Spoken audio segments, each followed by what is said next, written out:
तो अब बात हो गई थी हमारी कि क्या जो है वो ऑर्नामेंट्स ऐड करते हैं हमारे डीएनए में, that is DNA modifying enzymes. ठीक है, अब हम बात करते हैं कि जो पॉलीमरेजेस होते हैं, राइट, पॉलीमरेजेस वैसे भी as the name suggest polymerise करेंगे, राइट। तो वो क्या करते हैं, डीएनए मॉलिक्यूल्स बनाते हैं with an associated degradative activity, and this degradative activity ये इंटेंशनली होती है सो दैट प्रूफ रीडिंग हो सके, ऑलराइट।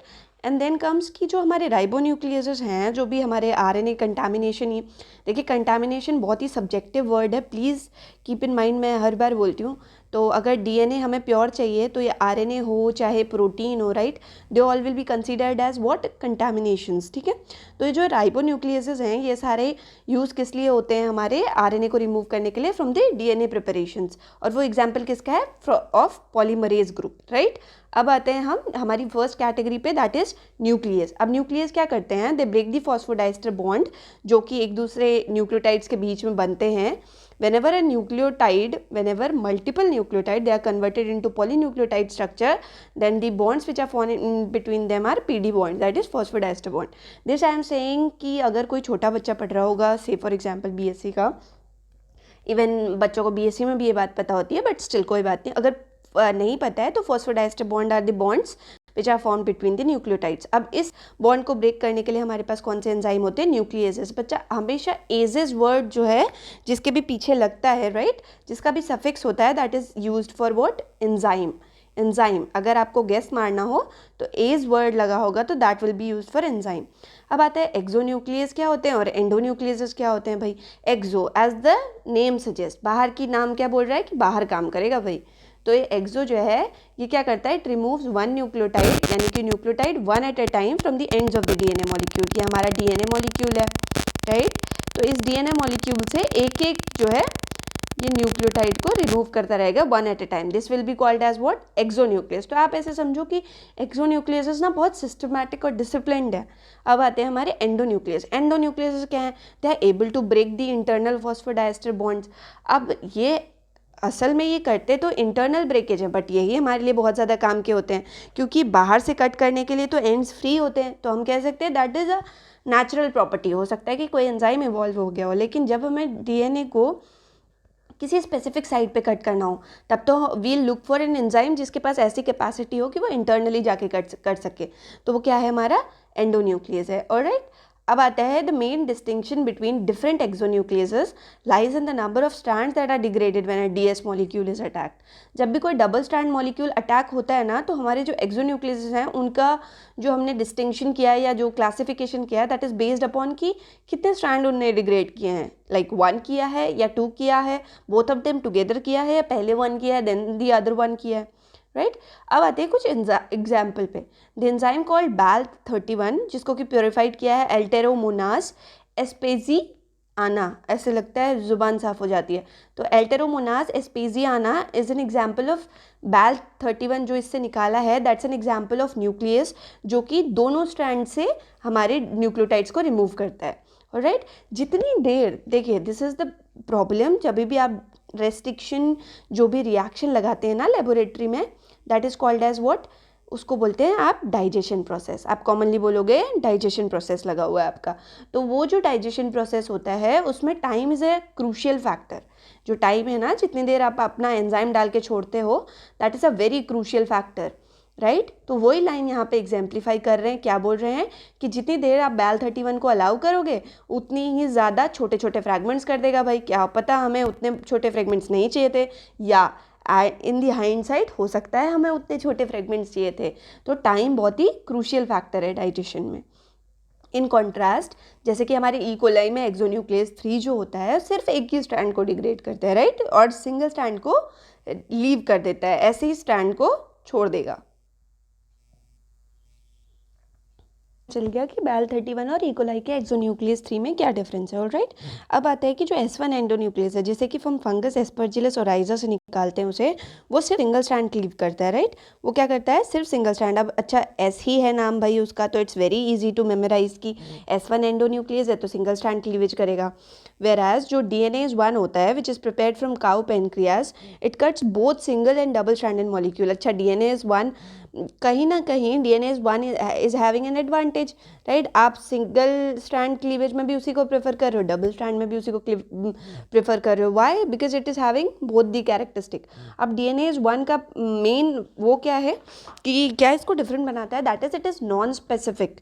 ये जो है at any internal phosphodiester bond को वहाँ पे अटैक कर सकता है। सो जब भी हम DNA वन को यूज़ करेंगे तो इट्स सेइंग कि आपको ना एक मिक्सचर मिलेगा बहुत छोटे छोटे ओलिगोन्यूक्लियोटाइड्स का, राइट, बहुत छोटे छोटे ओलिगोन्यूक्लियोटाइड्स का या छोटे छोटे मोनोन्यूक्लियोटाइड्स का।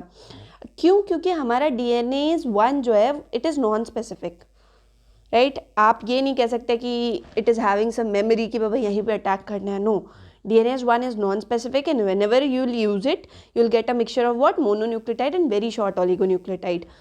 ऑन दी अदर हैंड जो हमारे अब आएंगे मेन हीरो जो है हमारी कहानी का, क्लोनिंग का। So the special group of enzymes called restriction endonuclease cleave double-stranded DNA only at a limited number of specific recognition site. That makes them different, special बनाते हैं। कभी कभी अगर आप बहुत कम बोलते हो, right, when you are not very vocal और आप बहुत ज़्यादा नहीं बोलते तो people are curious, right? तो आप जब स्पेसिफिक हो जाते हो चीज़ों को लेके then people become curious, आपका रिकग्निशन डिफरेंट तरीके से होता है। And same is the case of restriction endonucleases. इनका क्या है कि भाई एक ही साइट है वहीं पे कट करेंगे, इंटरनली ही कट करेंगे, उसमें भी 3 क्लासेस है। क्लास 2 का ही सबसे ज़्यादा क्या बोलते हैं उसे पोजीशन है कि अच्छा इसी को प्रेफर करना है। क्यों? Because they have become very specific. अब ये एग्जाम्पल्स बताया है इनने कि जो एक्सोन्यूक्लियसेस हैं वो एंड से रिमूव करते जाते हैं न्यूक्लियोटाइड को। ये देखिए, ये यहाँ पे हाइड्रोजन बॉन्ड बना हुआ है, इस बॉन्ड को क्लीव करके इनने एक एक न्यूक्लियोटाइड करके रिमूव कर दिया। This was the working methodology of what, exonuclease. अब आते हैं हमारे एंडोन्यूक्लियस भाई साहब पे, जिसको कि ज़्यादा इज्जत दी जा रही है। क्यों? क्योंकि जो क्लीवेज है अगर हमें इंटरनल डिजायर्ड पोजीशन पे करना है तो I will prefer what, endonuclease. तो एंडोन्यूक्लियस यूज़ करके छोटे छोटे पोर्शंस में डिवाइड कर दिया। अब आपको मैंने 2 एग्जाम्पल्स बताए थे, बैल 31 और एक्सोन्यूक्लियस थर्ड का।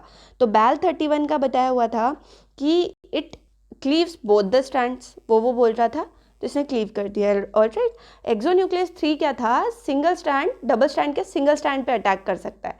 देखिए कर वो दोनों पे रहा है, राइट। तो ये जो हमारा एक्सोन्यूक्लियस थर्ड है उसकी स्पेसिफिसिटी क्या है कि वो 3' टर्मिनस को ही प्रेफर करता है, कि वो अगर क्लीव करेगा तो इधर भी 3' ये है और नेक्स्ट वाले में आपका 3' क्या है, नेक्स्ट वाले का 3' ये है, राइट। तो एक 3' इधर और एक 3' ये है। तो ये हो गया आपके एक्सोन्यूक्लियस 3 का मोड ऑफ एक्शन। अब हमने ये चीज़ें पढ़ ली, न्यूक्लियस हमारा फिनिश हुआ। Then we come to the next group of enzyme called as ligases.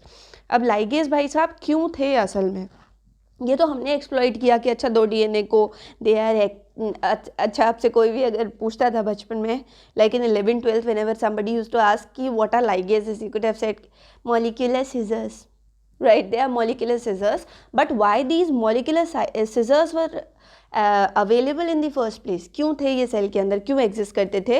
ये क्वेश्चन मैंने टेलीग्राम पे भी पोस्ट किया हुआ था कि why were they existing, and a large population of students answered correctly. उनको पता था कि वो क्यों प्रेजेंट है, ऑलराइट। तो अब ये जो लाइगेजेस हैं वो रिपेयर करते हैं सिंगल स्ट्रैंडेड ब्रेक्स को, यानी कि वो DNA रिपेयर के प्रोसेस के लिए they evolved in the nature, right. वो नेचर में ही इवॉल्व हो गए और वो सेल में प्रेजेंट थे। ये था हमारे लाइगेजेस का काम। और that arise in the double standard DNA molecule. Double stand DNA molecule में जो भी सिंगल स्टैंडर्ड ब्रेक आ जाता था, फॉर एग्जांपल अगर मैं आपको, वैसे तो आपको पता है बट अगर किसी को विजुलाइज करने में थोड़ी सी प्रॉब्लम आ रही है तो this is this SS break, this is the single strand break. यहाँ पे इसको फिल करने के लिए, इसको रेक्टिफाई करने के लिए ligases were there in the first place. ऐसे इनका एवोल्यूशन हुआ। अब आते हैं कि अच्छा ये चीज़ मुझे टी.ए. ब्राउन की थोड़ी सी अजीब सी लगती है कि यू नो एग्जाम्पल का कहीं ना कहीं थ्योरी में बोल देते हैं and then those examples are on any page, किसी भी पेज में डाल दें।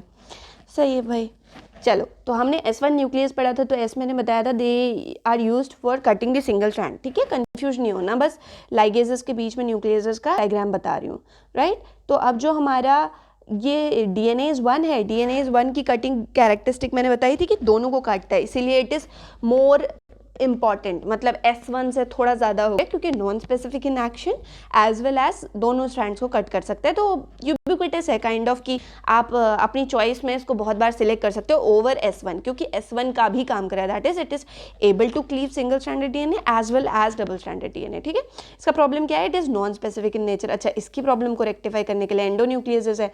रेस्ट्रिक्टेड एंडोन्यूक्लियसेस क्या स्पेशलिटी है, एक तो स्पेसिफिक बहुत ज़्यादा है, राइट, इंटरनल पोजीशन पे काट रहे हैं और दोनों स्ट्रैंड्स को कट कर रहे हैं। अब आता है हमारा DNA लाइगेज क्या क्या काम करता है। भाई DNA लाइगेज हमारा डिसकंटिन्यूटी रिपेयर और जॉइनिंग टू मॉलिक्यूल्स का इन एग्जाम्पल दिखाया हुआ है। तो इसमें क्या है कि कभी भी आपका कोई एक बॉन्ड, एक फॉस्फोडाइस्टर बॉन्ड जो है मिसिंग है अगर आपके DNA में, राइट, तो हमारा DNA लाइगेज क्या करता है, उसकी फॉर्मेशन कर देता है। This is called as discontinuity repair because as the name suggest, मतलब ये तो लिटरल बात हो गई कि आपके DNA में एक बॉन्ड नहीं बना था तो डिसकॉन्टिन्यूस हो गया था DNA, लगातार आपके फॉस्फोडाइस्टर बॉन्ड बन रहे थे, means there were continuous phosphodiester bond and there was a breakage, that means discontinuity in phosphodiester bond. Second function is, first one was discontinuity repair, this was the reason क्यों आपके cell में ligases were available, right, and then the second one was joining the two molecules, say for example double stranded DNA break है या फिर दो DNA molecule जिसको हम laboratory में एक्चुअल में यूटिलाइज करते हैं, विच इज़ व्हाट, दो DNA मॉलिक्यूल्स को जोड़ना, तो this is called as joining two molecules. अब आता है कि अभी पेज नंबर 63 पे दे आर सेइंग कि इन्हें पहले बता दिया है कि क्या एंजाइम्स का रोल है और वो हमने पढ़ लिया, ऑलराइट। अब आते हैं हम पॉलीमरेजेस पे, that is the third class. अब थर्ड क्लास क्या है कि DNA पॉलीमरेजेस हमें पता है एक नॉर्मल DNA या RNA टेम्पलेट पे, अच्छा कोई भी ऐसी टेम्पलेट जिसके न्यूक्लियोटाइड को it can take it as a, क्या बोलते हैं उसे, कॉपी करने के लिए आप अगर कोई टेम्पलेट यूज़ करो, actually the word is template only, अगर आप अपने फ्रेंड से बोलो कि इस क्वेश्चन का आंसर का मेन वर्ड दिखा, तो that is what is the template. तो DNA वो मेन वर्ड जो भी उसको दिखता है लगातार, राइट, उसकी कॉपी बना देता है, which is its function, DNA polymerization बोलते हैं उसको। तो most polymerases can function only if the template possesses a double stranded region that acts as a primer for the initiation of polymerization. क्यों बच्चे, इसलिए क्योंकि प्राइमर की रिक्वायरमेंट होती है आपके पॉलीमरेज को 3' एंड एक्सटेंशन के लिए, डी नोवो 3' एंड एक्सटेंशन नहीं कर पाता, इसीलिए आपके प्राइमर की रिक्वायरमेंट होगी उसको, ओके। अब आता है कि हम अगर genetic engineering is DNA cloning या RDT, मैंने इन वर्ड्स का ओरिजिन भी बताया है। If you want to read कि एक फ्लो में रहे तो आप पुराने लेक्चर्स से स्टार्ट करो, start from chapter 1, okay, and जो थर्ड तक पहुंच गए वेरी वेल, आप यहाँ से ही कंटिन्यू करिए। तो जो पहला है that is DNA polymerase 1 which is usually prepared from E. coli bacteria, right.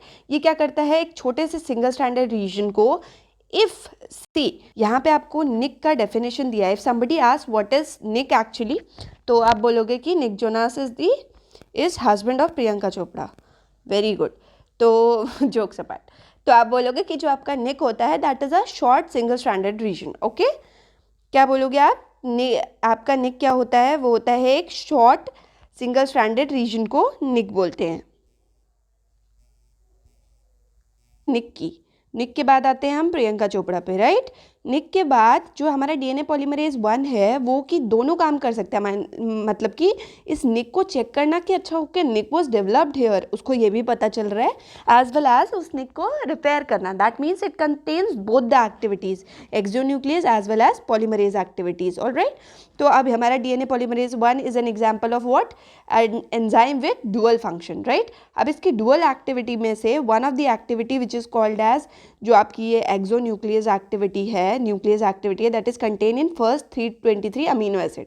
अगर ये N2C आप बनाओ, अच्छा एक सेकेंड, अच्छा एक बच्चे का सजेशन था भाई कि ये बनाना है हमें, तो अगर आप N2C बनाते हो अपने इसको, राइट, आपने ये बनाया, this is N, this is C, right. तो शुरुआत के जो आपके 323 अमीनो एसिड है अलॉन्ग विद दी आपका स्टार्ट का कोडॉन जो होगा, मेथियोनाइन जो कोड कर रहा होगा, राइट, तो ये जो है आपके पॉलीमरेज का न्यूक्लियस पार्ट कोड कर रहा है, न्यूक्लियस बन गया। अब अगर आप इसको नॉकआउट कर दो, अगर इस रीजन को आप नॉकआउट कर दो, राइट, तो आपकी इसकी डिग्रेडेशन की जो एक्टिविटी है, जो डिग्रेड कर रहा था, राइट, ये एक्टिविटी इसकी लॉस हो जाएगी। तो ये होता है आपका तरीका नॉकआउट करके किसी जीन की एक्टिविटी को चेंज करना है, फिर किसी एंजाइम की एक्टिविटी को चेंज करना। तो ये स्टार्टिंग के 323 अमीनो एसिड्स क्रिटिकल है फॉर डिग्रेडेशन, राइट। अब आता है सिर्फ इसमें कौन सा फंक्शन बच गया, पॉलीमरेज फंक्शन। अब मैं आपको एक चीज़ बताती हूँ, just one tip regarding the interviews की whenever you will be asked कि आपको ऐसा कुछ बनाना है, the condition which I told you, तो आप बोलोगे कि मतलब मैं आई एम टेलिंग यू, अगर आपको कुछ हिंट नहीं है देन यू विल से कि सर और ma'am you know the 323 amino acid, the former 323 amino acids contain this activity and I will knock down them. तो माइंड यू बच्चा party, सिर्फ एक चीज़ मत करना, do not be very precise about the amino acids. आपको नहीं बोलना है कितना नंबर ऑफ अमीनो एसिड्स है। You can say approximately 300, approximately 200, but you can't say exact 323 amino acid, because that reflects कि आपका जो स्टडी का नेचर है दैट इज़ मोर ऑफ रट्टाफाइंग, राइट। आप रोटे लर्निंग कर रहे हो, तो अंटिल अनलेस सामने वाला नोज यू कि all right this student comes from a conceptual background, मतलब उसका कॉन्सेप्ट पार्ट भी बहुत स्ट्रॉन्ग है, तो अदरवाइज इंप्रेशन ख़राब हो जाता है कि आपने अगर ये याद किया है तो इट्स वेरी पॉसिबल कि आप 13-14 बार रिवाइज कर लो तो आप बुक्स भी याद कर लोगे, and it's again very possible कि बुक्स की उन लाइन से आप आंसर भी फ्रेम कर लोगे, राइट। अनलेस 20 मिनट में 30 मिनट में आपको नहीं जज किया जा सकता, 1-1.5 घंटे में किया जाएगा, बट वेरी लेस टाइम आपके जो पीएचडी इंटरव्यूज़ हैं वो 1-1.5 घंटा के चलते हैं। वो कभी कभी ऐसा, यही चीज़ चेक करने के लिए there are 2 rounds of interviews, right. तो आपको सस्टेन भी करना है, तो for that reason do not be very specific about the numerics, about the values. You can say approximately you are a scientist, that's it. I mean आप एक researcher हो, you can से कि इतना इतना होता है, दैट्स इट। आप you have to be precise in concepts, not in numbers, ठीक है। मूविंग ऑन, तो जो मैंने बेसिक रिएक्शन बताई थी दैट वाज कि हमारे जो पॉलीमरेज है उसको फ्री 3' एंड चाहिए और उसको पॉलीमराइज कर लेगा, राइट। वो हो गया। अब आता है पॉल 1 का फंक्शन। पॉल 1 क्या करता है, उसने बोला कि बीच में अगर कहीं उसको दिख गया ऐसे से जा रहा है, ऐसे से जा रहा है, और अचानक से उसने क्या किया, looked back. If it look back, तो उसको क्या दिखा कि भाई यहाँ पे तो निक बना हुआ है, तो ये क्या करेगा, इसको फिल करने के लिए अपनी पॉलीमरेज वाली एक्टिविटी लगा देगा, राइट। अब आती है कहानी लिनो फ्रेगमेंट की, राइट। इसको क्लीनो फ्रेगमेंट मत बोलिएगा, इट्स लिनो फ्रेगमेंट, राइट। तो अब इस केस में क्या होता है, जो 3' एंड पे जी है और इतना बड़ा जो है एक गैप है, राइट। तो अब ये बोल रहे हैं कि इसने सिर्फ निक को फिल किया, जो हमारे एग्जिस्टिंग न्यूक्लियोटाइड्स थे उनको रिप्लेस नहीं किया। ये लिनो फ्रेगमेंट वाला जो स्ट्रक्चर है that is contained in Paul 1 only, वो आपने पहले पढ़ा भी होगा। तो लिनो फ्रेगमेंट कौन से पार्ट को बोलते हैं जो बच गया, जो भी पार्ट अभी 323 अमीनो एसिड्स की, this I don't like, also it happens when ever I read. मैं डिफरेंट जोन में चली जाती हूँ, मैं भूल गई थी कि मैं क्या पढ़ रही थी। तो 323 अमीनो एसिड्स का जो रीज़न जो है आपने रिमूव कर दिया, राइट। उसके बाद जो बचता है reason which is containing only polymerase activity, that is called as what, lino fragment. So the region devoid of the nucleus activity of pol 1 is called as lino fragment. तो अब हमारा जो लिनो फ्रेगमेंट है उसमें न्यूक्लियस एक्टिविटी नहीं है, but ये क्या कर सकता है, हमारा पॉलीमराइजेशन कर सकता है। लेकिन जब तक कि आपका निक फिल नहीं होगा तब तक कि ये लिनो फ्रेगमेंट भी एक्टिविटी नहीं करेगा, राइट। तो अब आ रहा है कि several other enzymes, natural polymerases and modified versions, उनका जो प्रॉपर्टी है लिनो फ्रेगमेंट जैसा ही होता है। मेजर एप्लीकेशन इनका किस में आता है, डीएनए सीक्वेंसिंग में। अब just a minute, let me explain it to you कि इसका थोड़ा सा ब्रॉडली थोड़ा सा अप्लाइड चीज़ है कि ये कह रहा है कि जो आपका लिनो फ्रेगमेंट वाले पोर्शन है, राइट, यानी कि लिनो फ्रेगमेंट वाले पोर्शंस किसको कहेंगे हम, जिसमें सिर्फ पॉलीमराइजेशन की कैपेबिलिटी होगी, किसकी होगी, पॉलीमराइजेशन की, राइट। तो ऐसे जो एंजाइम्स हैं उनकी जो अप्लाइड यूज़ है दैट इज़ इन सीक्वेंसिंग। कैसे वो यूज़ सीक्वेंसिंग में है बच्चे, सीक्वेंसिंग में आप ये तो नहीं चाहते ना कि आप अपना, फॉर एग्जांपल चलिए कोविड का एग्जांपल लेते हैं, the most hot topic, the most undeciphered topic I would say, तो कर लेंगे कोविड। तो इस वायरस का जो जीन का सीक्वेंस है, ये अगर मान लीजिए वायरस है और ये इसके न्यूक्लियोटाइड्स हैं, राइट, और ये जो है किसी सीक्वेंस में चल रहे हैं। अब यू डू नॉट वांट कि आपका जो सीक्वेंसिंग का एंजाइम है वो इसको एक्सोन्यूक्लियस एक्टिविटी से कहीं ना कहीं आपका जब इसको इमिटेट कर रहा होगा, जब इस सीक्वेंस को डिसाइफर कर रहा होगा, कहीं कहीं वो जो है प्रूफ रीडिंग एक्टिविटी लाए, आप ये तो नहीं चाहते हो ना, अगर म्यूटेशन भी हुआ हो, आप सिर्फ इतना चाहते हो कि जो भी पॉलीमराइजेशन का प्रोसीजर था वो कॉपी हो जाए। तो सीक्वेंसिंग में कौन से एंजाइम होते हैं which are similar to lino fragment, ये वाले एंजाइम्स यूज होते हैं। Okay, I hope this is clear. If it is not clear you can ask me via DM और कॉमेंट्स और इन कॉमेंट्स, राइट। उसके बाद आता है हमारा कि जो हमारा टैग DNA पॉलीमरेज है, ये तो सबको पता है कि थर्मस एक्वेटिकस से आया। थर्मस एक्वेटिकस हॉट स्प्रिंग्स में रहता है भाई। इतना मुझे लगता नहीं कि किसी और के बारे में पता होता है बच्चों को जितना थर्मस एक्वेटिकस के बारे में पता होता है। तो ये रहता है हॉट स्प्रिंग्स में, बहुत ज़्यादा हाई टेम्परेचर में रहने के कारण they have developed such mechanism कि खुद भी हीट रेजिस्टेंट होते हैं। उसी फिनोमेना को एक्सप्लॉइट किया गया है लेबोरेटरी में, दैट इज थर्मोसाइक्लर में टेम्परेचर इतना राइज किया जा सकता है जितना नॉर्मली सेल्युलर एंजाइम्स के लिए पॉसिबल नहीं है। लेकिन ये चूँकि आता है एक ऐसे बैक्टीरिया के अंदर से विच रिसाइड्स इन हॉट स्प्रिंग्स, बहुत ज़्यादा हीट में, है ना। हम तो अपना हाथ रखेंगे तो पूरी स्किन जल के बाहर आ जाएगी। तो 94 डिग्री इज़ मतलब अबव 90 डिग्री इसके लिए इजी होता है, बट ये अब उसके लिए डिफ़िकल्ट हो जाता है कि उसका DNA जो है वो अनील्ड स्थिति में रह सके, अनील्ड सिचुएशन में रह सके। तो हमारा जो भी DNA हम डालते हैं दैट स्टार्ट्स डीनेचरिंग, वो क्योंकि एंजाइम हमने उस बैक्टीरिया से निकाला है at a temperature 94 degree centigrade, right. तो डीनेचुरेशन शुरू हो जाता है वहाँ पे। अब final type of DNA polymerase, okay this is, मैंने आज तक जितने बच्चों से पूछा है, आई थिंक बाय फार जो सबसे कॉमन मिस्टेक होती है that is people do not consider reverse transcriptase as a DNA polymerase. Why is that so? It's not an RNA polymerase. It does what?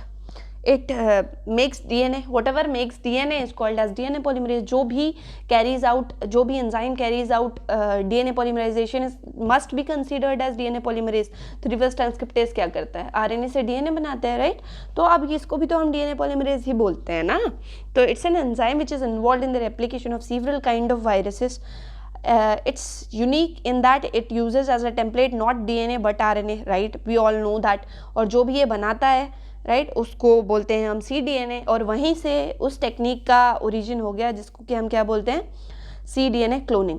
अब आते हैं हमारे DNA मॉडिफाइंग एंजाइम, यानी कि जो कि DNA को ऑर्नामेंट्स प्रोवाइड कराते हैं। Ornaments in what sense? Ornaments in the sense कि जैसे जैसे ट्रेंड चेंज हो रहा है, जैसे जैसे रिक्वायरमेंट है, जैसा देश वैसा देश। तो यू विल सी कि कैसे कैसे क्या क्या मॉडिफिकेशन होती है। First one is alkaline phosphatase. If I talk about it, तो आपके फॉस्फेट ग्रुप को रिमूव करके OH ग्रुप ऐड हो गया, phosphatase, as you are able to you know get the literal meaning कि फॉस्फेटेज है तो फॉस्फेट रिमूव करेगा। काइनेज है next one, polynucleotide kinase, then it will add phosphate group, right, we all know. और terminal deoxynucleotidyl transferases क्या करते हैं, they add DNTPs to the end, right. अब इसमें दोनों दिखाए गए हैं आपको। C का जो फर्स्ट वन है that is single stranded, and C का जो सेकंड वन है that is for double stranded. और डबल स्ट्रैंडेड में किस टर्म को प्रेफर कर रहा है, 3' टर्मिनाई को, राइट, दोनों के 3' पे ही ऐड कर रहा था। Okay, I hope this is clear, है ना, क्योंकि ये तो बहुत इजी है। ये तो आई गेस आपने पाथफाइंडर की IDT में भी पढ़ा होगा, और जिन बच्चों ने नहीं पढ़ा है उनको मैंने बता दिया। तो एल्कलाइन फॉस्फेटेज कहाँ से निकलता है, from E coli, calf intestine, Arctic shrimp. क्या ही मतलब है ना बच्चे, कौन पूछता है ये चीज़, बट ठीक है पता होना चाहिए। which removes the phosphate group present at 5 terminus of the DNA molecule, right? 5 terminus से रिमूव कर देगा। पॉलीन्यूक्लियोटाइड काइनेज, काइनेज शब्द जहाँ भी आया आप गांड बांध लीजिए कि वो फॉस्फेट ग्रुप ऐड कराएगा ADP डिपेंडेंट मैनर में। From E. coli infected with T4 patch which has the reverse effect to alkaline phosphatase.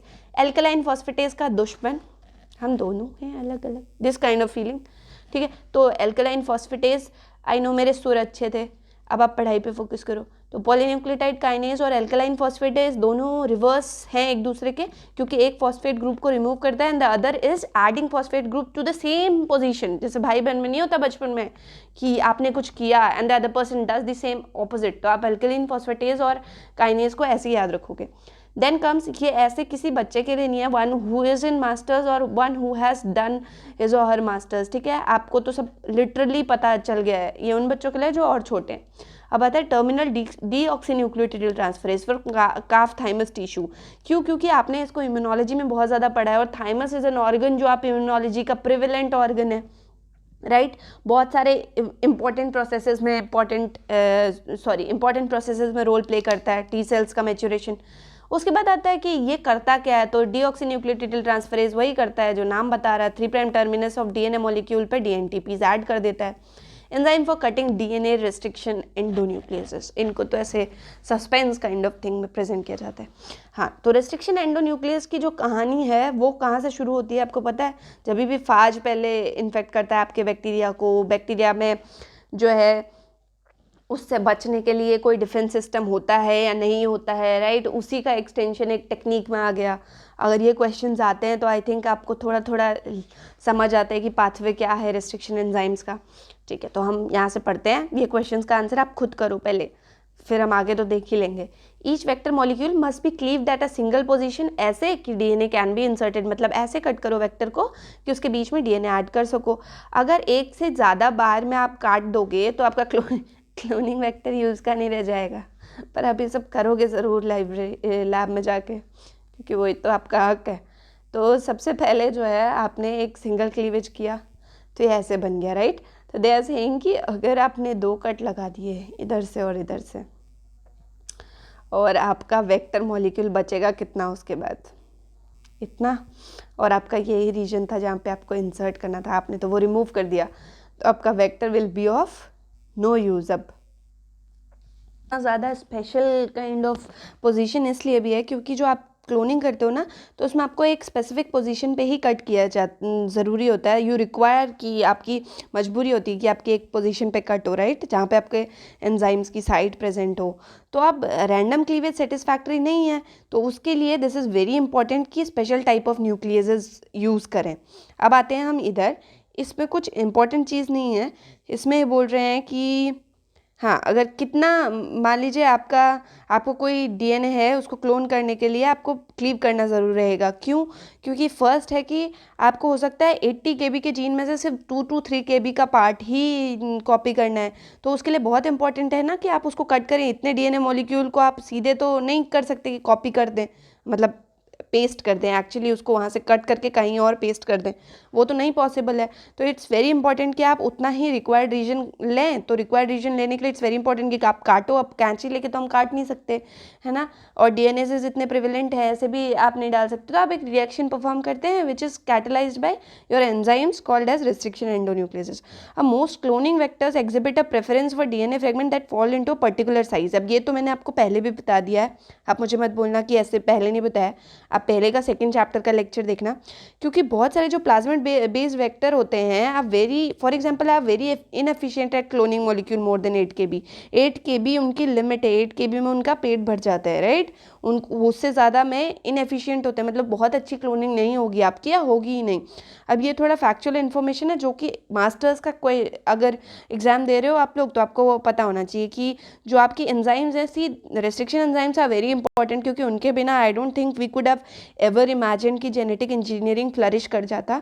तो ये नोबेल प्राइज़ इसके लिए शेयर किया था आर्बर्ट स्मिथ एंड नेथन्स ने 1978 में, which was one of the key breakthrough, definitely it was, right. अब हम एक बार ये देख लेते हैं कि ये क्या है। ये बता रहे हैं कि आप जब कट करते हो तो precise cutting is very important. आपकी कट साइड्स हैं, क्योंकि आपके एंजाइम की साइड्स प्रेजेंट होती हैं आपके वेक्टर में भी और आपके जीन में भी प्रेजेंट है। तो आपका वेक्टर एक पॉसिबल जो भी आपकी पोजीशन है जहाँ पे भी रेस्ट्रिक्शन एंजाइम कट करेगा वहीं पे कट होना चाहिए, राइट।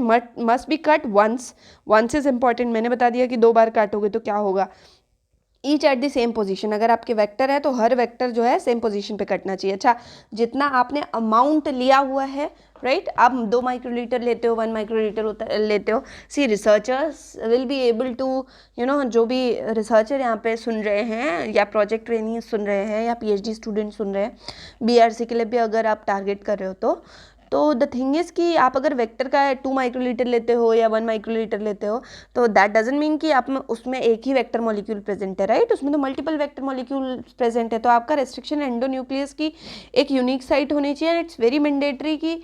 इट्स मैंडेटरी कि आपके हर एक वेक्टर पे वो एक सिंगुलर पोजीशन पे हर जगह सेम कट करे, राइट। उसके बाद आता है बी, जो आपका डीएनए मॉलिक्यूल जिसको आपने क्लोन करना है उसकी भी क्लीवेज इस प्रकार से होनी चाहिए कि जो कट साइट है और आपका जो जीन जाना है वो क्लीव होके बाहर आ जाए, राइट। और जो आपके फ्रेगमेंट्स हैं अगर आपने क्लोन करने हैं वो फ्रेगमेंट्स, तो they must be small enough to be cloned. वो मैंने आपको पहले बता दिया क्योंकि प्लाज्मिड्स की या वेक्टर जिसमें आप कॉपी कर रहे हैं उनकी भी एक लिमिट है, right. Discovery and function of restriction endonuclease, इसका question I think I seeded that question in your brain just before some time कि आप सोचो इस बारे में। तो ये हुई थी अर्ली 1950s में।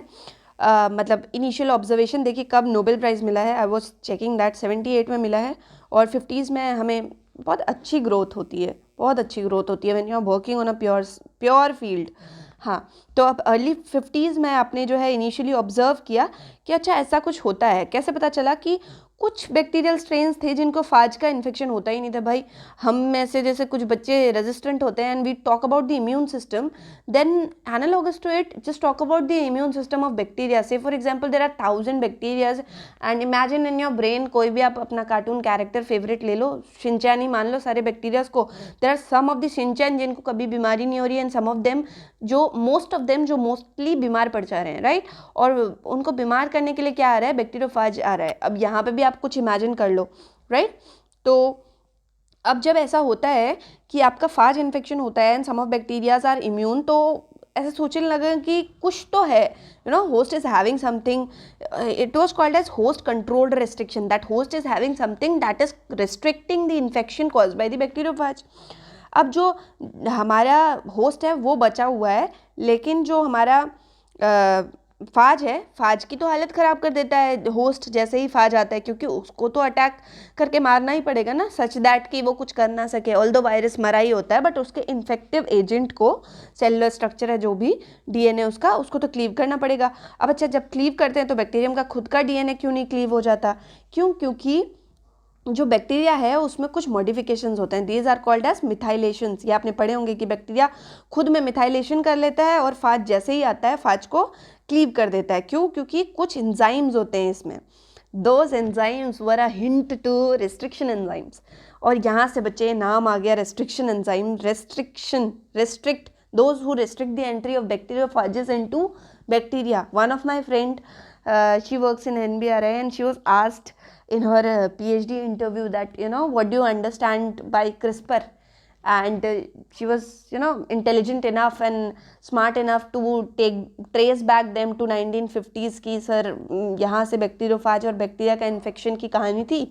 दैट्स वाई जो हमारे बैक्टीरियाज हैं उनमें एक इम्यून सिस्टम आया एंड वहाँ से रेस्ट्रिक्शन एंडोन्यूक्लियसिस की जो हमारी डिस्कवरी है वो हुई थी। एंड साथ ही साथ इट वाज सेड कि next time whenever that phage comes back to the bacteria, अगर एक बार इन्फेक्शन कर दिया तो बैक्टीरिया बिकम्स रेजिस्टेंट, बैक्टीरिया खुद को बचा लेता है। Why? Because there is some memory which is called as immune system of bacteria, और वहाँ से भी क्रिस्पर आ गया, राइट। तो ये कहानी बहुत लंबी है, तो आपको पता चल गया कि कैसे बैक्टीरियाज बचाते हैं। तो अब आते हैं जो हमारे एंडोन्यूक्लियस है उनकी 3 कैटेगरीज है। 1 and 3 are rather complex, 2 simple है इसलिए हम लैब में यूज़ करते हैं।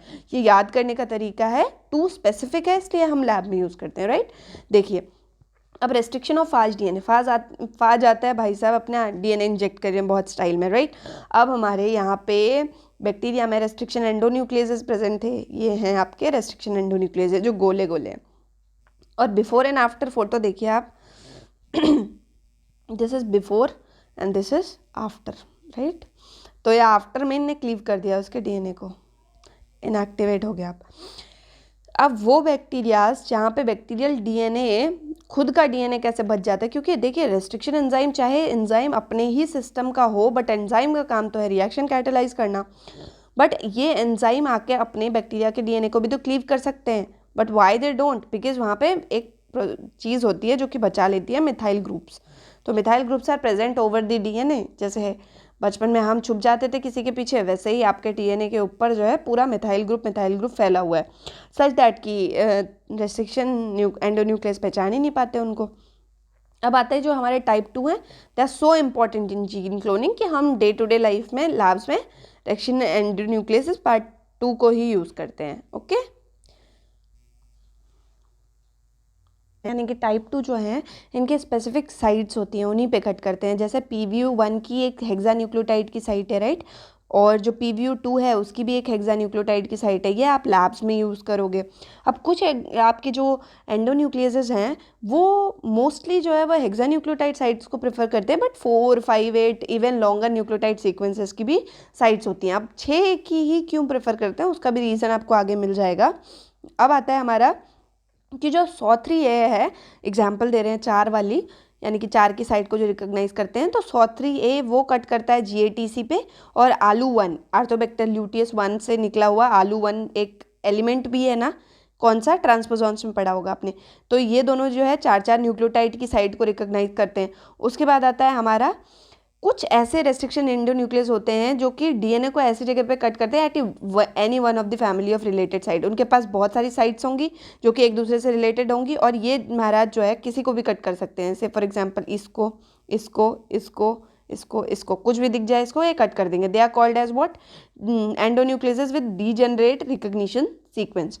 आई होप कि आप लोग नोट्स बना रहे होगे। नोट्स ऐसे बनाइएगा बच्चे कि ज़्यादा जगह ना लें वो notes, because one thing which is already written in book and somebody is reciting it for you, तो कोई यूज़ नहीं है कि पूरी बुक को वापस से आप छाप दो। आप सिर्फ वो लिखो जो आपके लिए इंपॉर्टेंट है। ओके ठीक है, चलो अब आता है कि इको R1 का क्या साइट होता है। देखिए आपके लिए इंपॉर्टेंट साइट्स लिखी हैं which are of no use, यहाँ आपको याद करने की कोई ज़रूरत नहीं है। कौन से एंड क्रिएट करते हैं, ये अगर कोई क्वेश्चन सॉल्व करना होगा तो हाँ ज़रूरत पड़ेगी, otherwise again of no use, right.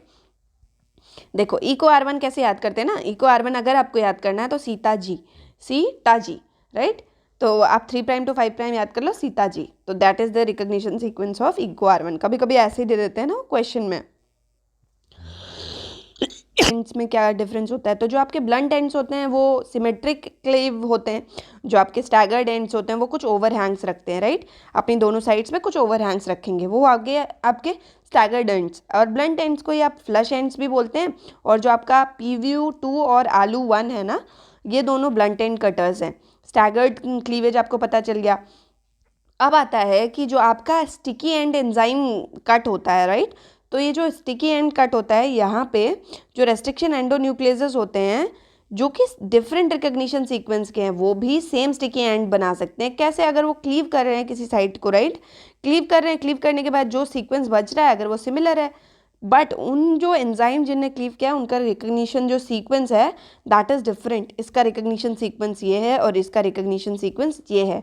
Mind you बच्चा पार्टी की ये बस सिंबॉलिक बनाया है मैंने, जस्ट टू शो यू कि जो रेस्ट्रिक्शन एंजाइम, आपका restriction enzyme 1 and restriction enzyme 2, दोनों के जो सीक्वेंसेस हैं of identification they are different but they create the same sticky ends, right. BAM-H1 और BGL2 जो है दे आर एग्जाम्पल्स जो कि GATC बनाते हैं स्टिकी एंड्स, यानी कि दोनों एंड पे इनके, यहाँ इनके GATC, यहाँ इनके GATC, ये बनेगा, राइट। और जो आपका सेम GATC है that is also produce by SO3A। तो ये एक तरीके से एग्जाम्पल है, ऑल्दो इसका यहाँ कहीं यूज़ नहीं होगा। Then comes an important topic, इसको मैंने कल इसका क्वेश्चन दिया है, इसका आई गेस आपको बेसिक जो लॉजिक है वो भी पता है, और इसका जो यूज़ है वो भी पता है, और क्यों ये लॉजिक यूज़ होता है वो भी पता है, वो मैं ऑल्दो बताती हूँ। बस उससे पहले ये छोटा सा डिस्कस कर लेते हैं कि जो आपके ब्लंट एंड है मैंने बताया था सिमेट्रिक होंगे, राइट। जो स्टिकी होंगे यानी कि स्टैगर्ड होंगे, वो ऐसे लगेंगे कि अच्छा दोनों को चिपका दो, क्योंकि दोनों तो एक दूसरे के कॉम्प्लीमेंट्री हैं, ऐसे एंड्स बने हुए हैं दोनों साइड पे, इसीलिए स्टिकी बोलते हैं, स्टिक होने वाले एंड्स, ठीक है, ओवरहैंग्स, ये हो गए स्टिकी एंड्स।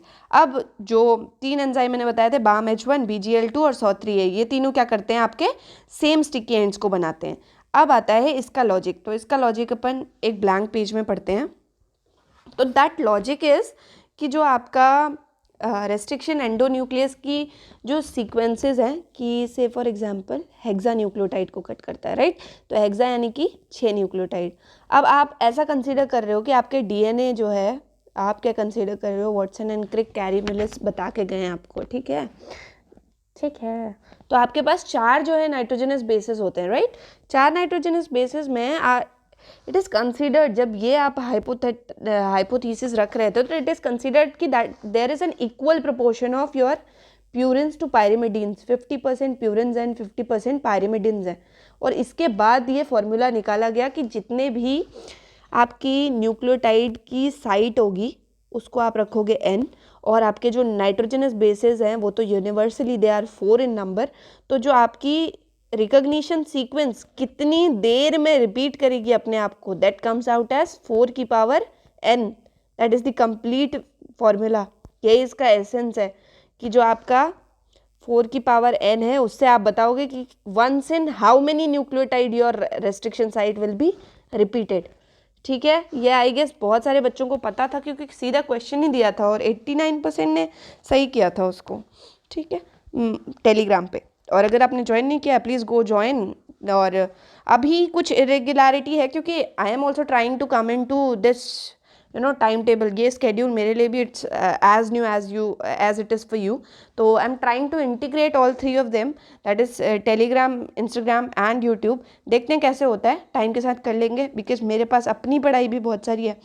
ठीक है, चलो कोई बात नहीं। 4 टू द पावर 6 क्योंकि हेक्सा न्यूक्लियोटाइड की रिकॉग्निशन साइट थी, तो 4 टू द पावर 6 ये मैंने आपको बता दिया कि किस बेसिस पे इनने जो है क्या ये अज्यूम किया है, reflection of the fact that GC content for lambda is rather less than 50%। अच्छा हाँ, ये क्यों इतना इट्स नॉट एक्सेप्टेबल कि अच्छा ठीक है 80 जीसी कंटेंट जो है फिर 50% होता है, लेकिन ये assumption is entirely it's not valid because for example the lambda DNA molecule 49 kb should contain about 12 sites. इसकी कितनी होनी चाहिए? 12 साइड। ठीक है, लेमडा डीएनए मतलब क्लीवेज के बाद क्योंकि हेक्सा न्यूक्लियोटाइड का हो रहा है तो हेक्सा न्यूक्लियोटाइड के बाद इसकी 49 kb होनी चाहिए, लेकिन इसमें जो रिकॉग्निशन साइट्स हैं वो बोल रहा है कि 12 साइट होनी चाहिए और 12 site less frequently they are in fact they are occurring, मतलब कम फ्रीक्वेंटली अकर करिए। कितना है? 6 हैं BGL2 की, 5 बाम H1 की है और सैल 1 की सिर्फ एक ही है। मतलब इससे ज़्यादा आपने प्रिडिक्ट की थी, इससे ज़्यादा आपने प्रिडिक्ट की थी कि 12 साइट होंगी, 6 5 11, ठीक है, और एक 12 हैं, 12 की 12 साइट। लेकिन ये 12 साइट जो है जितने आपने डिस्टेंस पे बोला होगा उस डिस्टेंस से कम पे एग्जिस्ट करी है। तो दे आर सेइंग कि इसके बाद हमने चेक कर लिया कि इसका जीसी कंटेंट कितना है, इसके बाद क्या इससे पहले ही लेमडा जीनोम पता था, तो पता चल गया 49 kb करने में कितना टाइम लगेगा। तो 49 kb का पता चल गया कि अच्छा इसका GC content is less than 50%। तो इट्स नॉट इंटायरली यूनिवर्सल कि आप ये मान लेना कि 80 is equal to GC content है यहाँ पे। जब भी आप साइट्स निकाल रहे होते हो, नंबर ऑफ साइट्स निकाल रहे होते हो। For the more restriction sites are generally not evenly spaced out along a DNA molecule, है ना। ये तो अच्छा सॉरी, मैं तो ऐसे बताने लग जाती हूँ जैसे लगता है यू आर किड्स। तो अब जो आपका डीएनए मॉलिक्यूल है उस पे जो रेस्ट्रिक्शन साइट्स हैं they are not evenly spaced बच्चा, क्योंकि देखो ऐसा नहीं है कि 2-2 सेंटीमॉर्गन के डिस्टेंस पे हैं, क्योंकि अगर ऐसा होता तो क्या होता, जब भी आप कोई यहाँ से एंजाइम डालते ना इस पे, this is the choice of colour, see same colour choose कर लिया मैंने। तो ये जब आप तीनों एंजाइम डालते तो आपको क्या मिलता, 2 × 3 + 1, मतलब 1 2 की साइट मिलती ही ये आपको साइट्स मिल जाती, मतलब इतना आपको डीएनए मिल जाता। रादर आपको 2 × 3 + 1 की जगह 2 × 4 कर लो कि 2 के 4 मिल रहे हैं। तो मेन चीज़ क्या है कि आपको इवनली स्पेस नहीं होती, इसीलिए तो आपको डिफरेंट साइज़ के डीएनए मिलते हैं डाइजेशन के बाद, है ना। तो ये यही बोलना चाह रहे हैं कि इवनली स्पेस नहीं होती, अगर होती तो बराबर के ही साइड के मिलते, लेकिन ऐसा नहीं होता। अब फिगर 4.10 से the lesson to be learned is that although mathematics में give an idea of how many restriction sites to expect in a given molecule, only experimental analysis can provide the true picture. Yes, here I want to emphasise one thing कि you can not deny experiment. आप किसी भी चीज़ को deny कर सकते हो but you can never deny something which is practical enough, है ना। अगर बोल रहे हैं कि ठीक है मैथमेटिक्स से इट्स वेरी इजी कि आप क्लोज टू अप्रॉक्सीमेशन पहुंच गए कि okay fine, so see there are 4 nitrogenous basis in DNA molecule and n is the nucleotide number जितने का उसका रिकग्निशन सीक्वेंस है, and then do 4 to the power n and you will get to know, you are good to go कि अच्छा आपको पता चल जाएगा। बट आपको लेबोरेटरी में एक्सपेरिमेंट परफॉर्म करना ज़रूरी है to get the real picture कि असल में आपको क्या मिल रहा है, okay. And that is far different from this thing. इसीलिए जब आप पीएचडी करोगे तो आपके कुछ एक्सपीरियंसेस बहुत डिफरेंट होंगे। बहुत बार you will not get a sharp band. आप 1 kb पे देखना चाह रहे हो, 1 और इनफैक्ट 1.5 के बीच में बैंड है, थोड़ा सा आपके 1 की तरफ है, विच आई हैव ऑल्सो सेड। मैंने किसी अपने वीडियो में, I am not I am forgetting right now कि कौन से वीडियो में, बट जिस भी वीडियो में मैं बोनस पिक्चर्स लेके आ रही थी ना, स्टार्टिंग में 2 वीडियोस में मैंने बोनस पिक्चर्स डाली हैं। एक में मैंने आपको डीएनए दिखाया कि कैसे हम क्लोनिंग में डीएनए को कट करके यूज़ करते हैं, और एक में मैंने आपको बताया कि क्या बोलते हैं, मतलब लैडर क्या होता है, वेल्स क्या होते हैं, डीएनए कैसा दिखता है लैब में। तो वहीं पे मैंने ये भी बताया आपको कि बैंड कितना मोटा आता है और उस बैंड को रिजॉल्व करना पड़ता है। तो it's very different from the pictures जो आप देखते हो। तो इट्स एडवाइजेबल कि आपकी थोड़ा सा लैब एक्सपोजर होनी चाहिए, but it's not absolutely mandatory कि हो। देखिए, स्किल अपग्रेड करना और स्किल की जगह उतना ही थियोरेटिकल नॉलेज होना, दे आर इक्विवेलेंट। लेकिन कब? जब आपकी मजबूरी हो कि आप लैब नहीं एक्सपोज हो सकते, ठीक है। तो अपने आप को वो कमतर ना समझें कि you know those people who are no, उनका डिसएडवांटेज है कि वो लैब, उनका एक्सपोजर नहीं है ड्यूरिंग देयर मास्टर्स। तो वो ये ना समझे कि they are inferior, they are not at all inferior. आप अपनी थियोरेटिकल नॉलेज बढ़ाइए, have every possible concept about one topic. किस एंगल से पूछेगा आपसे सामने वाला इंसान, right? The other person gets impressed by the fact कि आपने अपने फैक्ट्स पे, आपने अपने कॉन्सेप्ट पे कितना काम किया। चलिए, तो अब बात करते हैं कि जब आप रेस्ट्रिक्शन डाइजेशन को लैब में करते हैं तब क्या होता है। जब आप ये करते हैं तो आप एक छोटी सी ट्यूब में अपना डीएनए डालते हैं, राइट? अब वो डीएनए कितना लेना है, दैट डिपेंड्स कि आपका एक्सपेरिमेंट किस तरीके का है। आपको क्लोनिंग करनी है क्या, राइट? या आपने अपना प्लाज्मिड क्लीव करके देखना है क्या, आपको क्या करना है, राइट? अगर हमें क्लोन कर रहे हैं आप, तो आप मान लीजिए 2 माइक्रोग्राम से स्टार्ट करते हैं। तो 2 माइक्रोग्राम इस केस में, बुक के एग्जाम्पल से चल रहे हैं, तो 2 माइक्रोग्राम इस केस में उनका कितना है, 16 microlitre of the sample, right? 16 microlitre लिया। तो अब इसके लिए very accurate micropipettes will therefore be needed. देखो, आप होते हो लिटरेट लेबरर्स, क्योंकि या लिटरेट लेबरर्स कहें या literate person who is working in a kitchen कहें, I see these things as this. किसी और की कोई और नज़र भी हो सकती है इन चीज़ों को देखने के लिए। आपको एक एक्यूरेसी में चीज़ें डालनी होती हैं when you are working in a wet lab, है ना?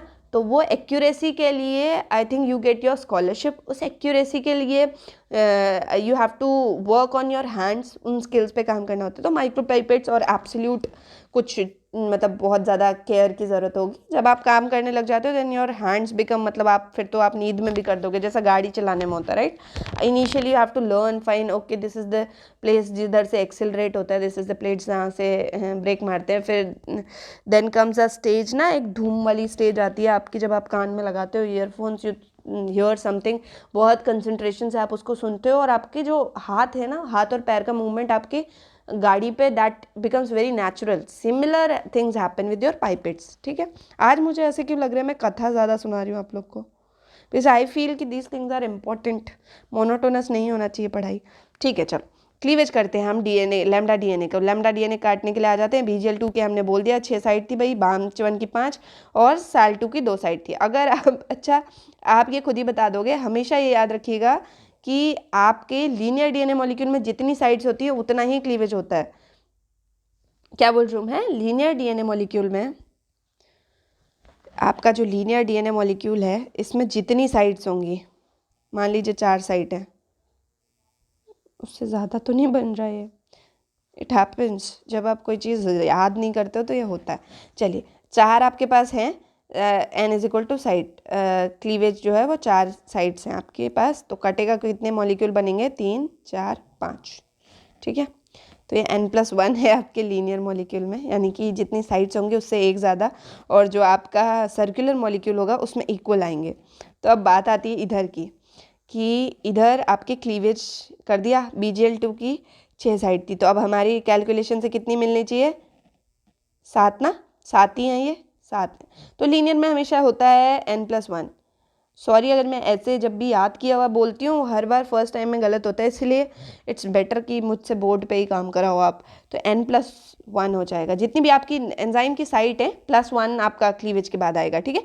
तो BGL2 में जो है 7 आएंगी, BAM1 में जो है वो आपके पास कितनी आएंगी? BAM1 में 6 आएंगी और SAL2 में 2 साइड्स आएंगी। अब आता है कि आपका फिगर 4.10 हमने टैकल कर लिया, ठीक है। अब आते हैं हम इस पे, हाँ लैब में कैसे करते हैं, performing a restriction digest in laboratory.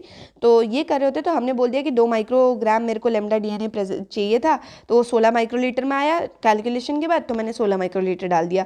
अब मैंने डाला उस एंजाइम का बफर, क्योंकि एंजाइम को ऑप्टिमम सॉल्ट कंसनट्रेशन भी तो चाहिए जिस पर वो एक्टिवेट हो सके, है ना, वो सेल के अंदर तो है नहीं।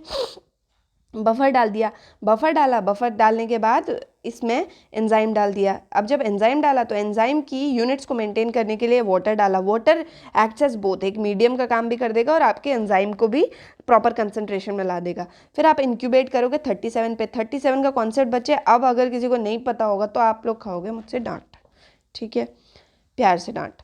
तो बात यह है कि 37 का कॉन्सेप्ट ये है कि कोई भी चीज़ अगर आपने सेल्यूलर सिस्टम से आइसोलेट की है, that works at 37 degree centigrade, क्योंकि आपकी बॉडी का जो ऑप्टिमम टेम्परेचर है दैट इज 37।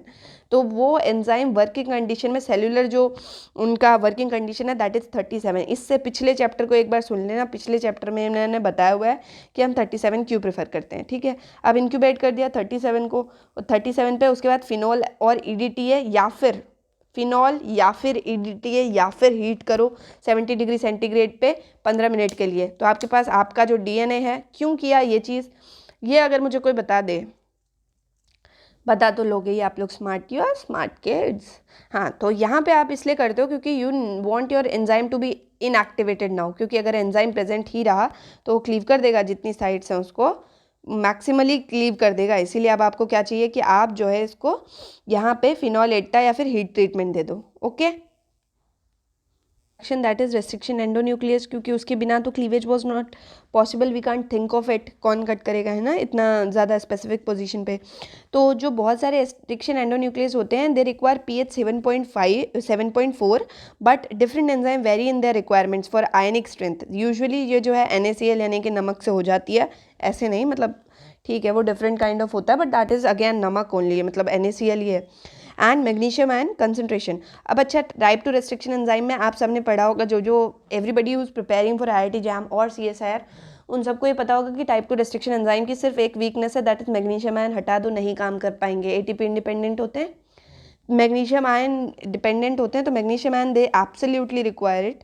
उसके बाद अगर आपका बफर में, मान लीजिए आपकी लैब में जो है you are doing your restriction digestion and you are not getting proper results, again and again आपका डाइजेशन नहीं आ रहा है, तो आप बिफोर स्पेक्यूलेटिंग कि आपका एंजाइम खराब हो रहा है, which is one of the common thing, क्योंकि अगर वो कॉमन हैंडलिंग में होगा, इट्स यू नो, आप सबको तो यू कांट, हो सकता है कोई प्रॉपर प्रैक्टिस ना कर रहा हो जिस तरीके से आपको एंजाइम को यूज़ करना होता है, that is you have to put it in a mini cooler which is -20 degree centigrade. Essentially जो बाहर की कवरिंग होती है, मतलब वो -20 डिग्री सेंटीग्रेड के फ्रिज में रहेगा और उसके अंदर एक मिनी कूलर होगा जो कि 4 डिग्रीज का आपका टेम्परेचर मेंटेन करके रखेगा। आप 15 मिनट से ज़्यादा उस मिनी कूलर को बाहर नहीं रख सकते। Mini cooler is just like a little bowl, आपकी कटोरी होती है जैसे, राइट, एक छोटा सा मिनी बाउल होता है, उसमें छोटे छोटे देर आर लिटिल होल्स जिनमें कि आप 1-2 ml तक की ट्यूब रख सकते हो। तो आप इमेजिन कर लो, कभी मैं ये सब आपको दिखाऊंगी, ठीक है, ऐसा कोई स्ट्रक्चर जिसमें छोटे छोटे ऐसे गोले होते हैं, उन गोलों में आपके एंजाइम रख सकते हो आप, ठीक है। चलो अब हम आगे पढ़ रहे हैं कि इनकरेक्ट NaCl या Mg+2 की कंसंट्रेशन होगी तो आपका बफर में प्रॉब्लम हो जाएगी। तो बिफोर स्पेक्यूलेटिंग कि आपके एंजाइम में प्रॉब्लम है, आप स्पेक्यूलेट करो कि your buffer is not good, right.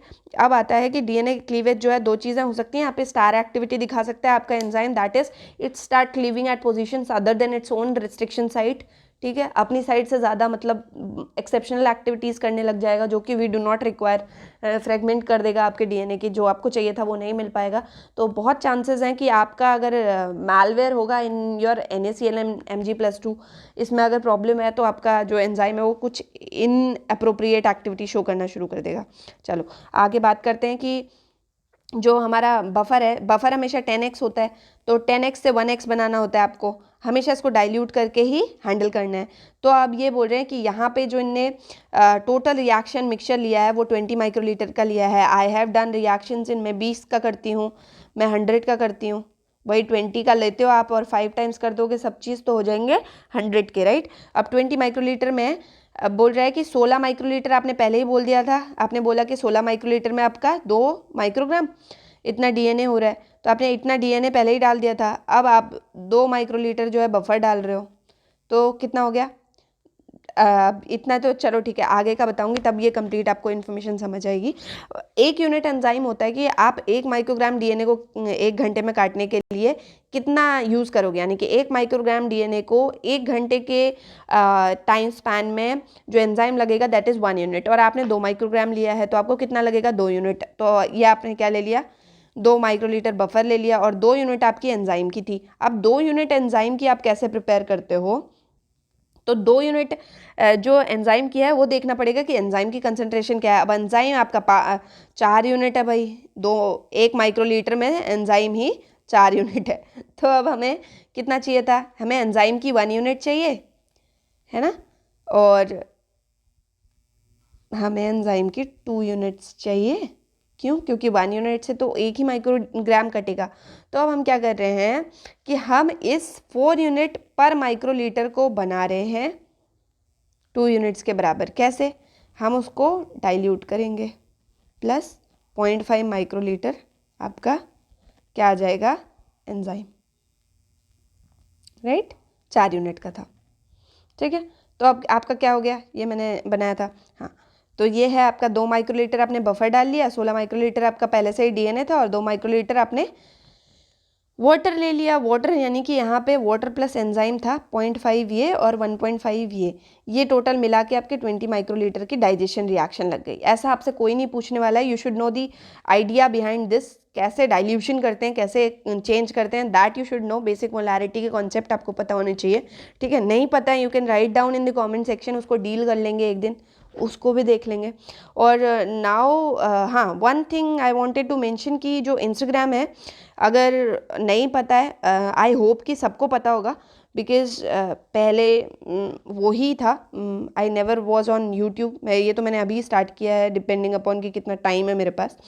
तो ये जो है ये इंस्टाग्राम है, that is by the name BARC ISRO bio and PhD interviews. हर किसी के बीच में अंडरस्कोर लगा है क्योंकि वही अलाउड था।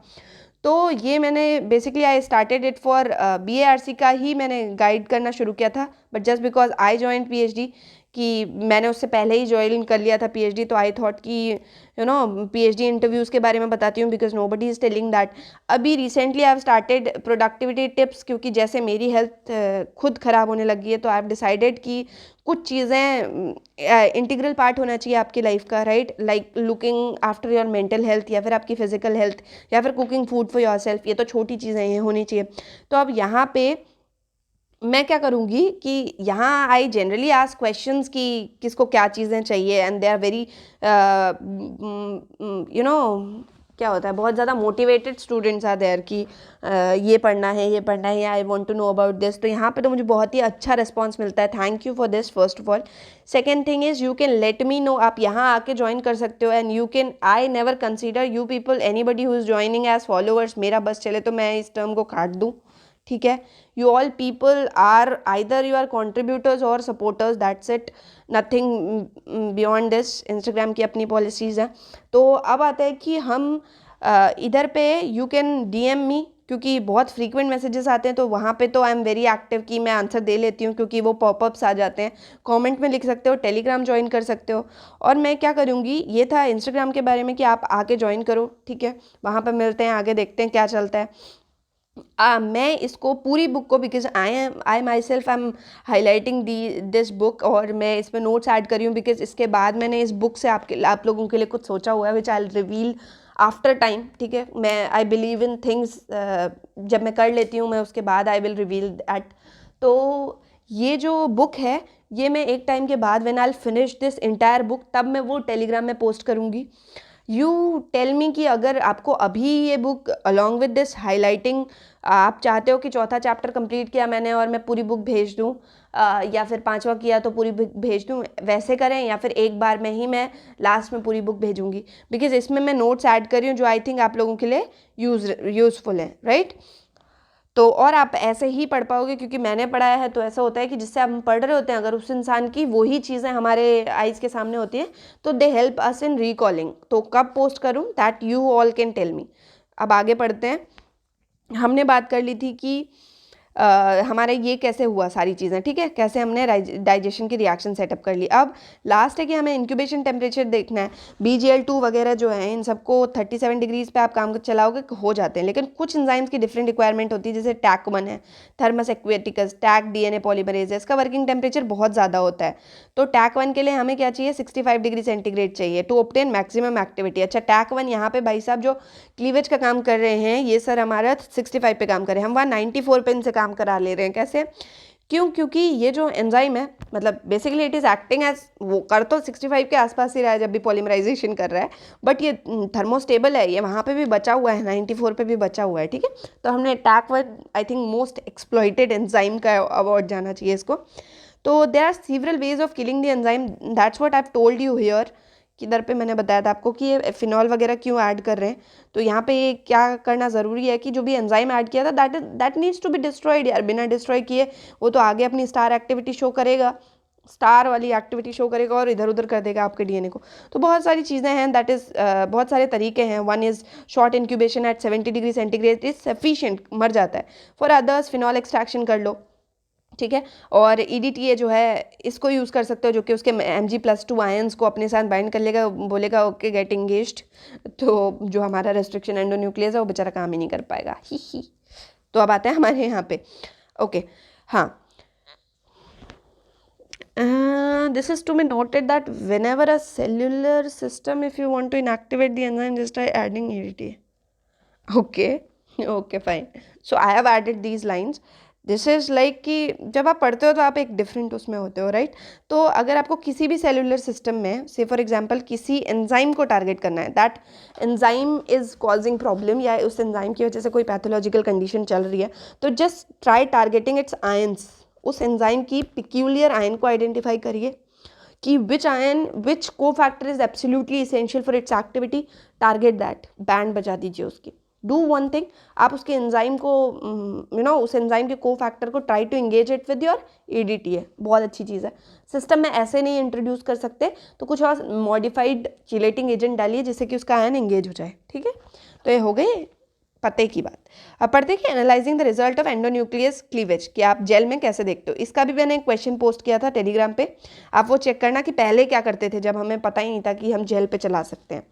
तो जब हम a way of determining number and sizes of fragment is needed, अगर रेस्ट्रिक्शन एंडोन्यूक्लियस हमने यूज़ करने हैं, तो पहले क्या करते थे जब हमारे पास जेल नहीं था ना, तो हम विस्कोसिटी देखते थे। पहले तो प्योर होगा, आपका DNA कम विस्कस होगा, जब वो उसकी विस्कोसिटी जब वो कट करता है छोटे छोटे में ना, तो विस्कोसिटी बढ़ जाती है, क्योंकि पहले तो एक ही मॉलिक्यूल था, ठीक है। मान लीजिए स्लाइमी सा कुछ, आप लोगों ने स्लाइम मोल्ड्स देखे होंगे, एल्गी देखी होगी, नहीं देखी होगी कोई बात नहीं, आप एक बार गूगल करके या फिर यूट्यूब पे ही चेक करिए कि कैसा दिखता है आपका DNA। मैं ऐसे नहीं दिखा पाऊँगी क्योंकि वो मतलब दैट इज़ वेरी माइन्यूट। अगर कोई यहाँ पे रिसर्चर है जो पढ़ रहा है और अगर वो मतलब लैब में अगर हाई क्वालिटी कोई पिक्चर आ सकती है वो मुझे भेज सकता है, तो आई कैन पोस्ट दैट, आप मुझे बताना, अदरवाइज आई विल ट्राई, ठीक है। तो ये विस्कोसिटी जो है वो इंक्रीज़ हो जाती है धीरे धीरे जब आपके जो छोटे छोटे DNA मॉलिक्यूल जो है वो क्लीव हो जाता है, बड़ा सा DNA मॉलिक्यूल छोटे छोटे मॉलिक्यूल्स में, तो ज़्यादा विस्कस हो जाता है। तो पहले बोलते थे ज़्यादा विस्कस हो गया, ठीक है लग रहा है क्लीवेज हो गया है, ठीक है, लग रहा है कि एंडोन्यूक्लियस ने अपना काम कर दिया। Eventually the problem were solved in 1970s, जब हमारी जेल इलेक्ट्रोफोरेसिस आई, जब इलेक्ट्रोफोरेसिस नहीं थी तब तक। पहले हाँ, ऑथर, ये मैंने बहुत ही ज़्यादा समझदारी की बात लिखती है, तो author is talking about the time when electrophoresis was not discovered, तो उसके पहले की काम बात कर रहे हैं ऑथर। तो अब आपको क्या करना है कि जब मैं ये भेजूंगी ना और जब थोड़ा टाइम हो जाएगा चैप्टर को पढ़े हुए, तब रिवीजन में ये सब लाइन्स हेल्प करेंगी। अब जो स्टैंडर्ड इलेक्ट्रोफोरेसिस और जेल इलेक्ट्रोफोरेसिस है उनमें भी डिफरेंस है। स्टैंडर्ड इलेक्ट्रोफोरेसिस में आप वेल में बफर में ही डाल देते थे, यहाँ पे आप जेल को यूज़ करते हो, राइट। तो ये तो सबसे बड़ा डिफरेंस हो गया। यहाँ पे रेजोल्यूशन में ज़्यादा हेल्प करता है, little separation into size in classes occurs. अब आता है भाई, ये पहले जो जेल का यूज़ करते थे इनका तो सेपरेशन ऑफ कोर्स कम ही होगा। जेल में जो है आपको पता है कि सेपरेट बैंड्स दिख जाते हैं, फिर लैडर से अप्रॉक्सीमेटली साइज नाप सकते हैं, तो gel electrophoresis anyhow better. अब separation of molecules by electrophoresis, electrophoresis ion exchange chromatography की तरह है in what, in its principle, that is it works on the fact that it utilizes the difference in electric charge to separate the molecules in a mixture. Separate करने के लिए क्या use करती है? Difference in electric charge को. अब क्या क्या फैक्टर्स हैं भाई? शेप और चार्ज टू मास रेशियो है. इन दोनों फैक्टर्स पे माइग्रेशन डिपेंड करता है कि आपका डीएनए कितना भागेगा, डीएनए कितना चलेगा. आप लोगों ने देखी होगी कौन सी मूवी, दंगल. तो आप अगर भाग भाग भी बोलते रहोगे तो यहाँ पर डीएनए नहीं जाएगा if it's size is very big, क्योंकि इसके जो फैक्टर्स हैं वो गीता और बबीता के केस में एक दूसरे पे डिपेंड नहीं करते. They depend on shape and charge to mass ratio, right.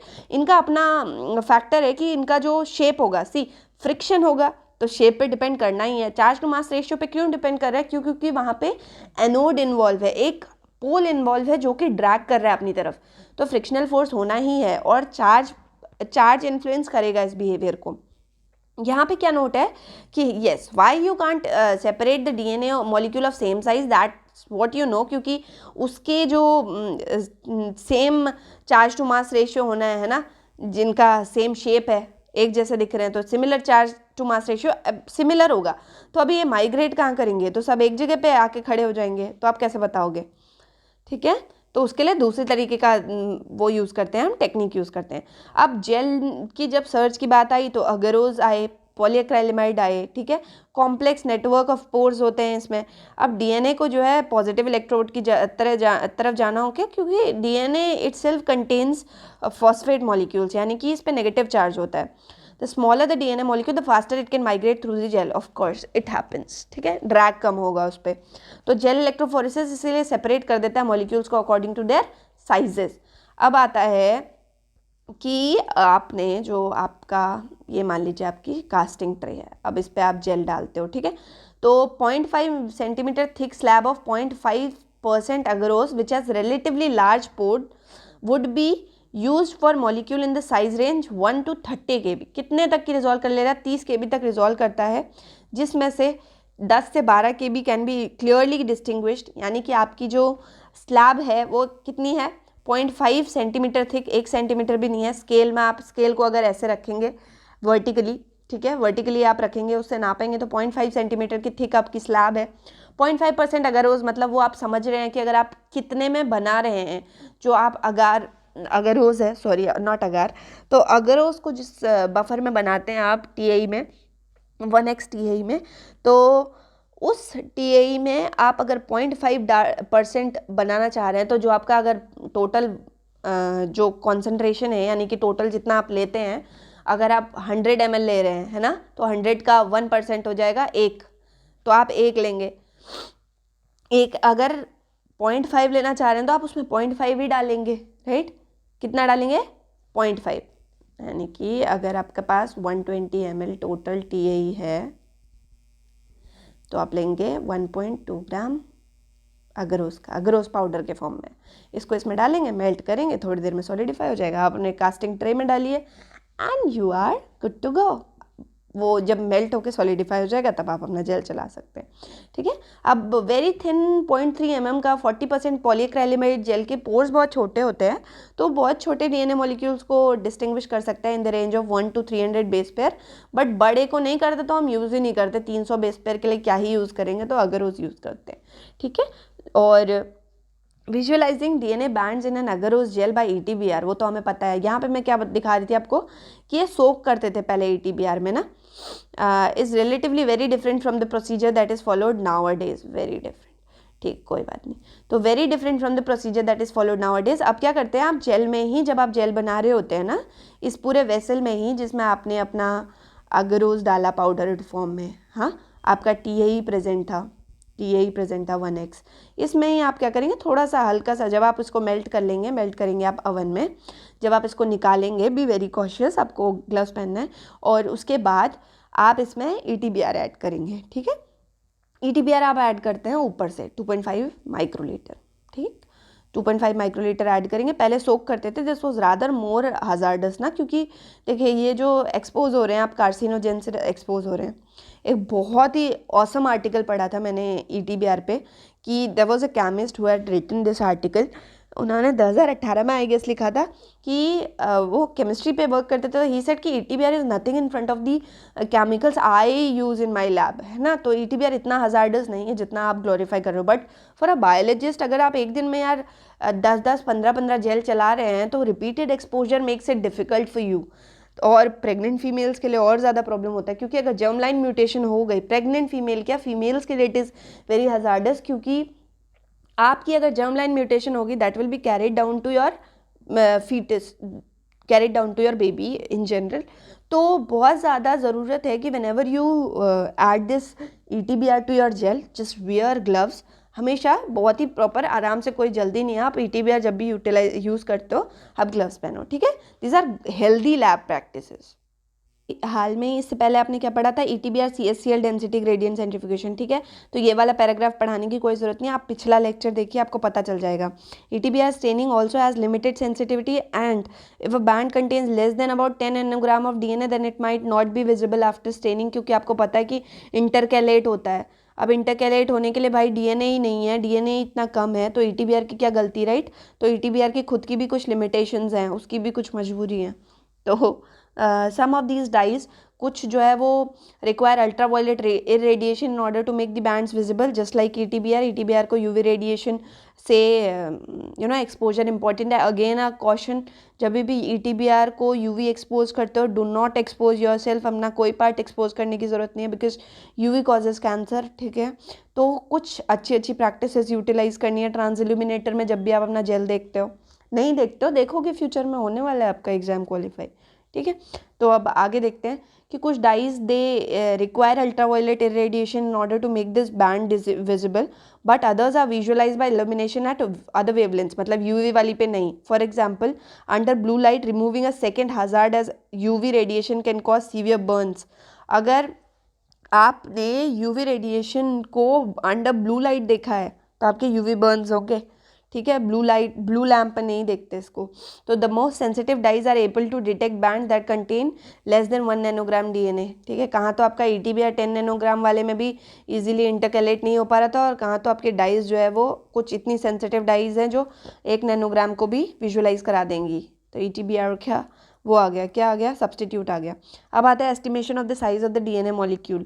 तो ये मैंने कुछ ऐड किया था, आई डोंट रिमेंबर क्या किया, कोई बात नहीं मैं बता देती हूँ। तो जो एस्टिमेशन है जो साइज़ का, तो हम सीरीज़ ऑफ बैंड्स आते हैं, तो हम कैसे पता करें कि किसका कितना साइज़ है। अगर यहाँ लैडर ही ना डालो तो पता कैसे चले। अब तो आपको पता है कि लैडर से करते हैं, बट इनकी पूरी कहानी पढ़ते हैं कि एक फॉर्मूला है D = A - B in bracket log m। जब आप कभी भी BRC का इंटरव्यू देते हो तो इस तरीके के फॉर्मूलेज हेल्प करते हैं, क्योंकि आप डिराइव कर रहे होते हो वहाँ पे बोर्ड पे, ठीक है। ऐसा भी कुछ बहुत अलग नहीं डिराइव कर देते।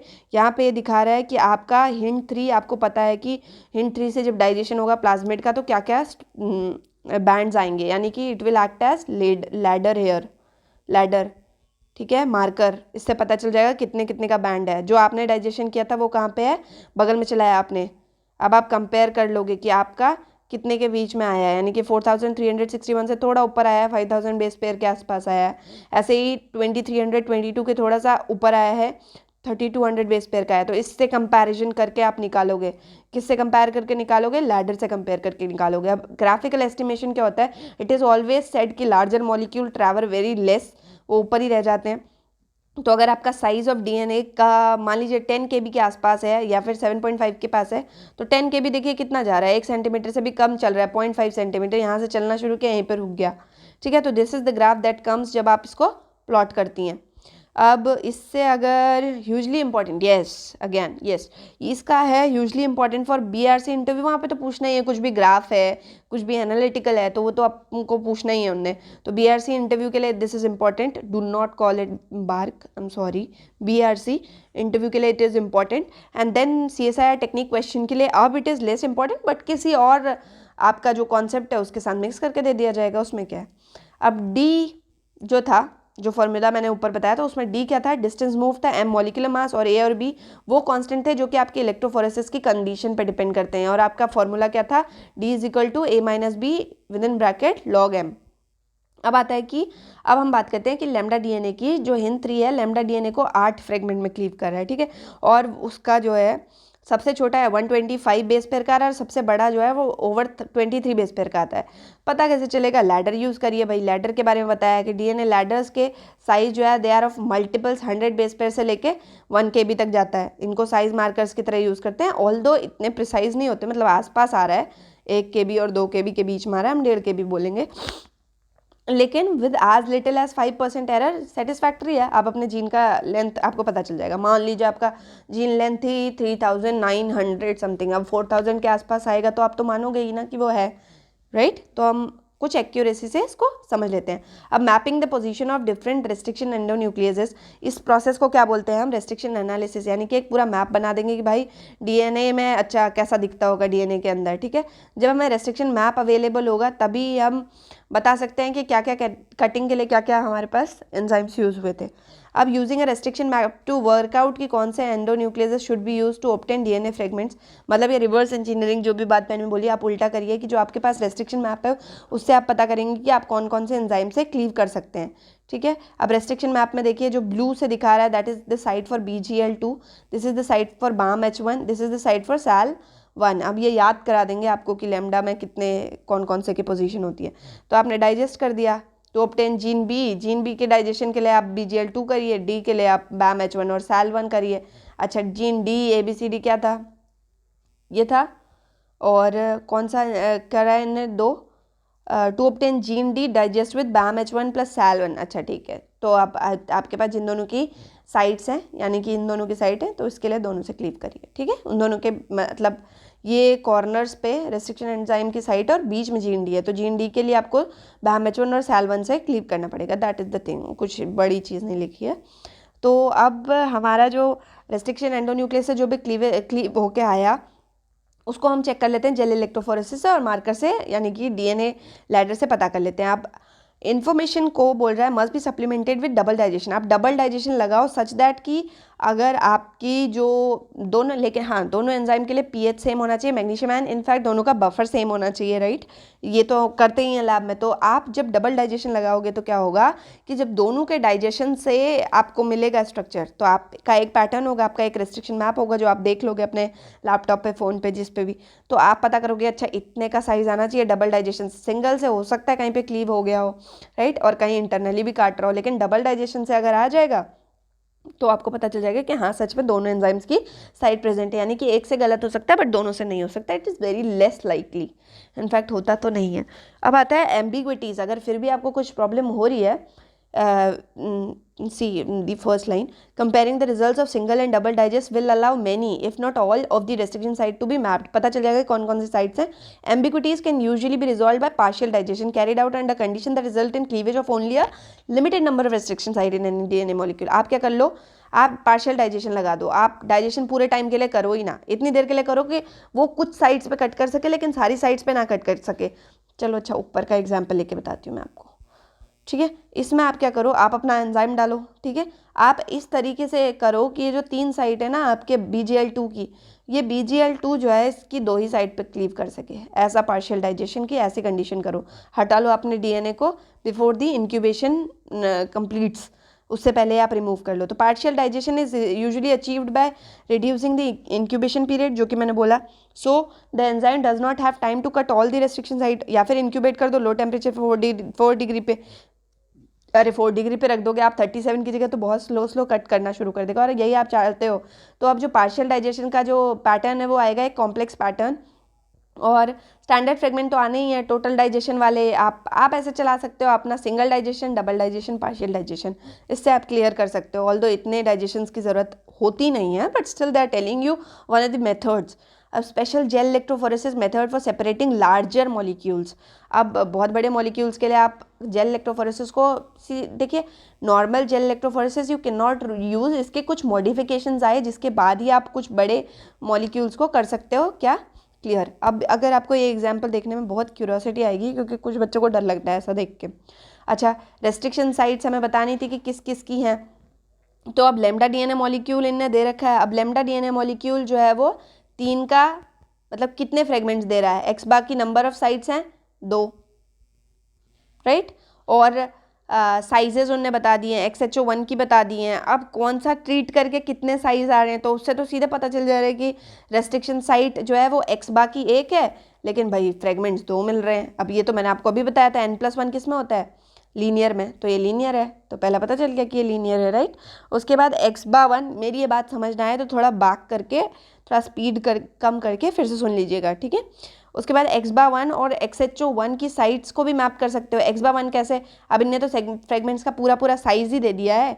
अगर आप क्या करोगे, देखो 24 कितना जोड़ के होता है, 15 है, 9 है, 15 और 9 24 होता है, तो 15 और 9 वाली साथ में रखो, ऊपर रख दो 24 वाली, तो 24 वाली आपकी x/1 की थी, राइट। तो अब इसको 2 में डिवाइड कर देते हैं, एक 15 की एक 9 की। अब यहाँ पे आपकी x/1 की साइट है, XHO1 की यहाँ साइट है और XHO1 की एक ही साइट है, रेस्ट जो बचा है वो 24.5 का। नहीं समझ आया मुझसे फिर से पूछना, ठीक है। हो सकता है I am taking it fast, क्योंकि मैं उस तरीके से समझती हूँ। यू कैन DM क्वेश्चन कहीं भी पुट करो, I will answer any time, ठीक है, उसी के लिए मैं हूँ। उसके बाद आता है द थर्ड वन इज कि आपका all the KPN1 sites fall in the 24.5 KB x-bar fragment as the 24 KB fragment is intact. हाँ, अब ये KPN1 की अगर आपको साइड बनानी है तो ये बोल रहे हैं कि आप जब x/1 और KPN1 का डबल डाइजेशन करते हो ना, that is the benefit of double digestion. x/1 से कर दिया, KPN1 से भी कर दिया, यहाँ तो है ही नहीं KPN1 की साइड, इसके फ्रेगमेंट्स मिलेंगे, ये 24 का 24 कंप्लीट मिलेगा। तो इट इज़ सेइंग कि इट इज़ वेरी पॉसिबल कि 24.1 में KPN1 की साइट है, क्योंकि 24 वाले की फ्रेगमेंट्स नहीं मिल रहे, 24 वाले इंटैक्ट रह रहे हैं, ठीक है। तो KPN1 फ्रेगमेंट्स का हमें ऑर्डर कैसे पता चल सकता है, only by partial digestion, that is the benefit. Single digestion से पता चला कि लीनियर है कि सर्कुलर है, डबल डाइजेशन से पता चला कि मैप क्या है, और पार्शियल डाइजेशन से पता चला कि जिस एंजाइम का नहीं दिया हुआ है वो कहाँ पे प्रेजेंट है, ठीक है। अब आता है, हाँ, तो इनने KPN1 को भी लिमिटिंग कंडीशन में क्लीव करके देख लिया। KPN1 डाला लेकिन बहुत जल्दी निकाल लिया। अब कितने फ्रेगमेंट्स मिल गए भाई, इनको फ्रेगमेंट्स मिल गए, उसमें 6 फ्रेगमेंट्स मिले, ठीक है। तो अब ये बोल रहे हैं कि अच्छा 6 फ्रेगमेंट में दूसरे एंजाइम्स भी प्रेजेंट थे, तो अब इनने KPN1 का क्लीव करके देख लिया कि KPN1 कहाँ पे प्रेजेंट हो सकते हैं। तो आपके जो KPN1 की साइट है वो इतने में ही तो प्रेजेंट होंगी, हमने ये बोला था, ठीक है। तो अब इन तीनों में KPN1 की जो साइट्स हैं वो दिखा देंगे, ठीक है। आप मुझसे पूछ लेना इस क्वेश्चन को फिर से अगर पूछना होगा तो, क्योंकि मुझे कभी कभी ऐसे हो जाता है कि मैं अपनी स्पीड से भाग रही हूँ, बट कभी कभी ऐसा होता है कि आप लोग पूछ नहीं पाते, ठीक है, तो आप पूछ लेना। और ये जो यहाँ का माइग्रेशन वाला दिखाया है कि वो लीनियर रिलेशन नहीं है, दैट इज़ अ लोगेरिथमिक रिलेशनशिप, ठीक। अब जो हमारा जो माइग्रेशन रेट है, जैसे ही छोटा मॉलिक्यूल होता है ना, यहाँ पे थोड़ी ज़्यादा स्पीड से भाग रहा होता है, यहाँ पे फ्रिक्शन कम हुआ थोड़ा और तेज़ स्पीड से, यहाँ पे अट्रैक्शन बढ़ गया थोड़ा और तेज़ स्पीड से। मतलब ये जो स्पीड है, इसकी स्पीड ऑफ माइग्रेशन, ये लीनियर नहीं है, दिस इज़ लोगेरिथमिक। ये डिफरेंट है हर एक पोजीशन पे। 50 KB से ज़्यादा वाले को आप रिजॉल्व नहीं कर सकते। अब जब आप रिजॉल्व नहीं कर सकते तो आपको कुछ और इलेक्ट्रोफोरेसिस को थोड़ा सा मॉडिफाई करना पड़ेगा, वो आगे देखते हैं। अब ये यहाँ पे क्या बोल रहे हैं कि difficulties might arise however if an enzyme with a longer recognition sequence is used. अगर आप नॉट 1 यूज़ कर रहे हो, अगर आपके पास मान लो 30 KB का सीक्वेंस कट के आ रहा है, ठीक है, और लॉन्गर रिकॉग्निशन सीक्वेंस है, और रिकॉग्निशन सीक्वेंस भी 8 न्यूक्लियोटाइड का है। अब नॉट 1 कहाँ मिलेगा ऑन एन एवरेज, नॉट 1 आपका कहाँ क्लीव करेगा भाई, नॉट 1 की तो साइड्स इतनी ज़्यादा हो जाएंगी, नॉट 1 जो है 65,536 बेस पे क्लीव करेगा। अब जब ये 65,000 मतलब 70 तक ले लो आप, 70 KB पे तो ये कट कर रहा है। अब 70 KB तो रिजॉल्व ही नहीं होता है इलेक्ट्रोफोरेसिस से, तो पता कैसे चलेगा नॉट 1 ने काटा कि नहीं। अब आएंगे कुछ सिस्टम जिसपे कि आपका इलेक्ट्रोफोरेसिस से आप बड़े साइज को देख सको। हाँ, influence of DNA size on migration rate during conventional gel electrophoresis. क्या होता है कि जब आपका DNA मॉलिक्यूल जो है वो एक रेंज में होते हैं, बहुत बड़े होते हैं, तो रेजोल्यूशन की वजह से, मतलब जैसे जैसे आपकी ये लेंथ ऊपर की तरफ बढ़ रही है, बहुत ज़्यादा लेंथ होगी ना, तो उसका रेजोल्यूशन इतना ख़राब हो जाता है, ऐसा DNA दिखेगा फटा फटा सा, या बहुत मोटा DNA दिखेगा आपको। इलेक्ट्रोफोरेसिस नॉर्मल जो एगरोज वाली करते हो आप 1% या 1.5%, उस पर आपको नहीं दिखेगा ये चीज़, ठीक है। तो उसके लिए आए हमारे कन्वेंशनल के मॉडिफाइड मेथड्स। ओफाज आया, ठीक है। ओफाज होता है orthogonal field alteration gel electrophoresis. Problem क्या थी या फिर एडवांटेज क्या थी छोटे मॉलिक्यूल को कि वो हर एक पॉइंट पे उनका ड्रैग अलग था। तो हमने सोचा तो बड़े मॉलिक्यूल्स के साथ भी यही करते हैं ना कि हर एक पॉइंट पे उनका ड्रैग अलग कर देते हैं। तो पहले जब इसका ये डीएनए मॉलिक्यूल यहाँ माइग्रेट कर रहा होगा, है ना, तो इसका जो फील्ड है वो इस तरफ लग रहा था कि ऐसे ऐसे चलता जाए। फिर जैसे ही यहाँ पे पहुँचा इसका फील्ड ऐसे लगने लग गया तो ये घूम गया, ठीक है, फिर ये ऐसे चलने लग गया।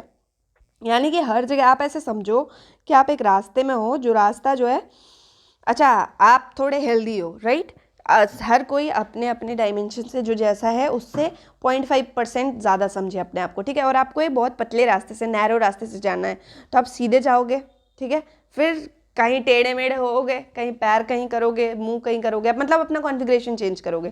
तो बेसिकली आप क्या कर रहे हो, अपने रास्ते में अपने आप को डिफरेंट डिफरेंट शेप्स में ला रहे हो। सेम होता है ओफाज में। ओफाज में क्या करते हैं, हम इलेक्ट्रिक फील्ड को उसके जो आपका डीएनए चल रहा है उसके ऐसे डायरेक्शन लगाते हैं कि हर बार वो अलाइन होता है उसके परपेंडिकुलर, फिर आया उसके परपेंडिकुलर, तो इस तरीके से वो पहुंच जाता है। मतलब आप एक बार सीधे चलो, फिर थोड़ा सा टेढ़े होके चलो, फिर सीधे चलो, जहाँ जहाँ पतला रास्ता आ गया आप टेढ़े होके चलो, वैसे निकल जाता है वहाँ से। सॉरी 0.5% आप लोगों को ज़्यादा होना पड़ा। अब आप आ सकते हो वापस अपने स्ट्रक्चर्स पे, ठीक है। तो जैसे ईस्ट का क्रोमोसोम बहुत बड़ा होता है तो उसको ओफाज से हम कर सकते हैं। अब आ गए यहाँ पे, यही चीज़ दिया है कि ओफाज क्या होता है। बहुत सारे डिफरेंट सिस्टम्स हैं, but the principle is best illustrated by OFAGE. Electric field alternate करता है दो इलेक्ट्रोड्स के बीच में, ठीक है, set at an angle of 45 degrees. अभी मैंने 90 डिग्री बोल दिया था, वो 45 पे है, मतलब हर बार थोड़ा सा टिल्ट होना है उसके डायरेक्शन के। तो डीएनए मॉलिक्यूल जो है वो कॉन्टिन्यूली चेंज करता रहता है पल्स के अकॉर्डिंग। जैसे हम रास्ते के अकॉर्डिंग अपने आप को करते रहेंगे वैसे ये करते रहेंगे।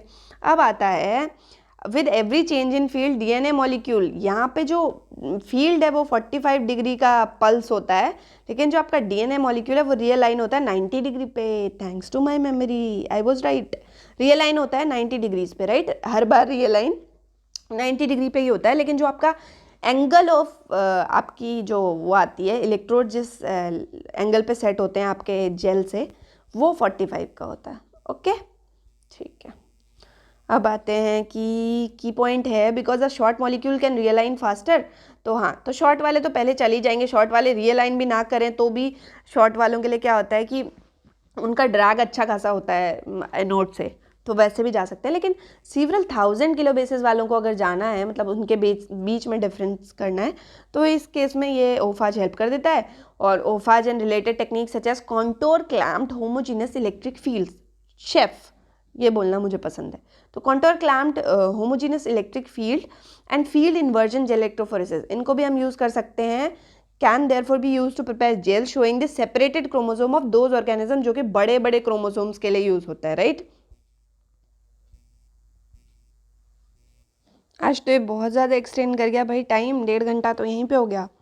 चलो, वैसे दीज चैप्टर्स यूटिलाइज टाइम यार, ये मतलब इतने बड़े चैप्टर्स हैं, इनको इतने टाइम में करना इज, मतलब कोई ऐसे स्पीड से भी करे तो 2 घंटा तो लगेगा ही, बट मतलब ठीक है, वर्थ है, इट्स वर्थ कि हम पढ़ रहे हैं इन चैप्टर्स को, ठीक है। The mode of action of DNA ligase, या डीएनए लाइगेज के बारे में छोड़ तो नहीं दिया, हाँ ठीक है। Ligase joining DNA molecules together, last वाला एंजाइम है, थोड़ा खुश होकर पढ़ लो क्योंकि लास्ट एंजाइम है, ठीक है। आई डोंट थिंक कि आप बोर होते होगे इसमें, क्योंकि जब मैं पढ़ती हूँ मैं भी नहीं होती। तो E coli bacteria that have been infected with T4 phage, तो T4 फाज से जो इन्फेक्टेड बैक्टीरियाज होते हैं वो जो है उनसे हम एक्सट्रैक्ट करते हैं लाइगेजेस को, ठीक है। मैंने बता दिया कि लाइगेज क्यों थे सेल में, डिसकॉन्टिन्यूटी रिपेयर है, डबल स्टैंडर्ड डीएनए ब्रेक के रिपेयर को।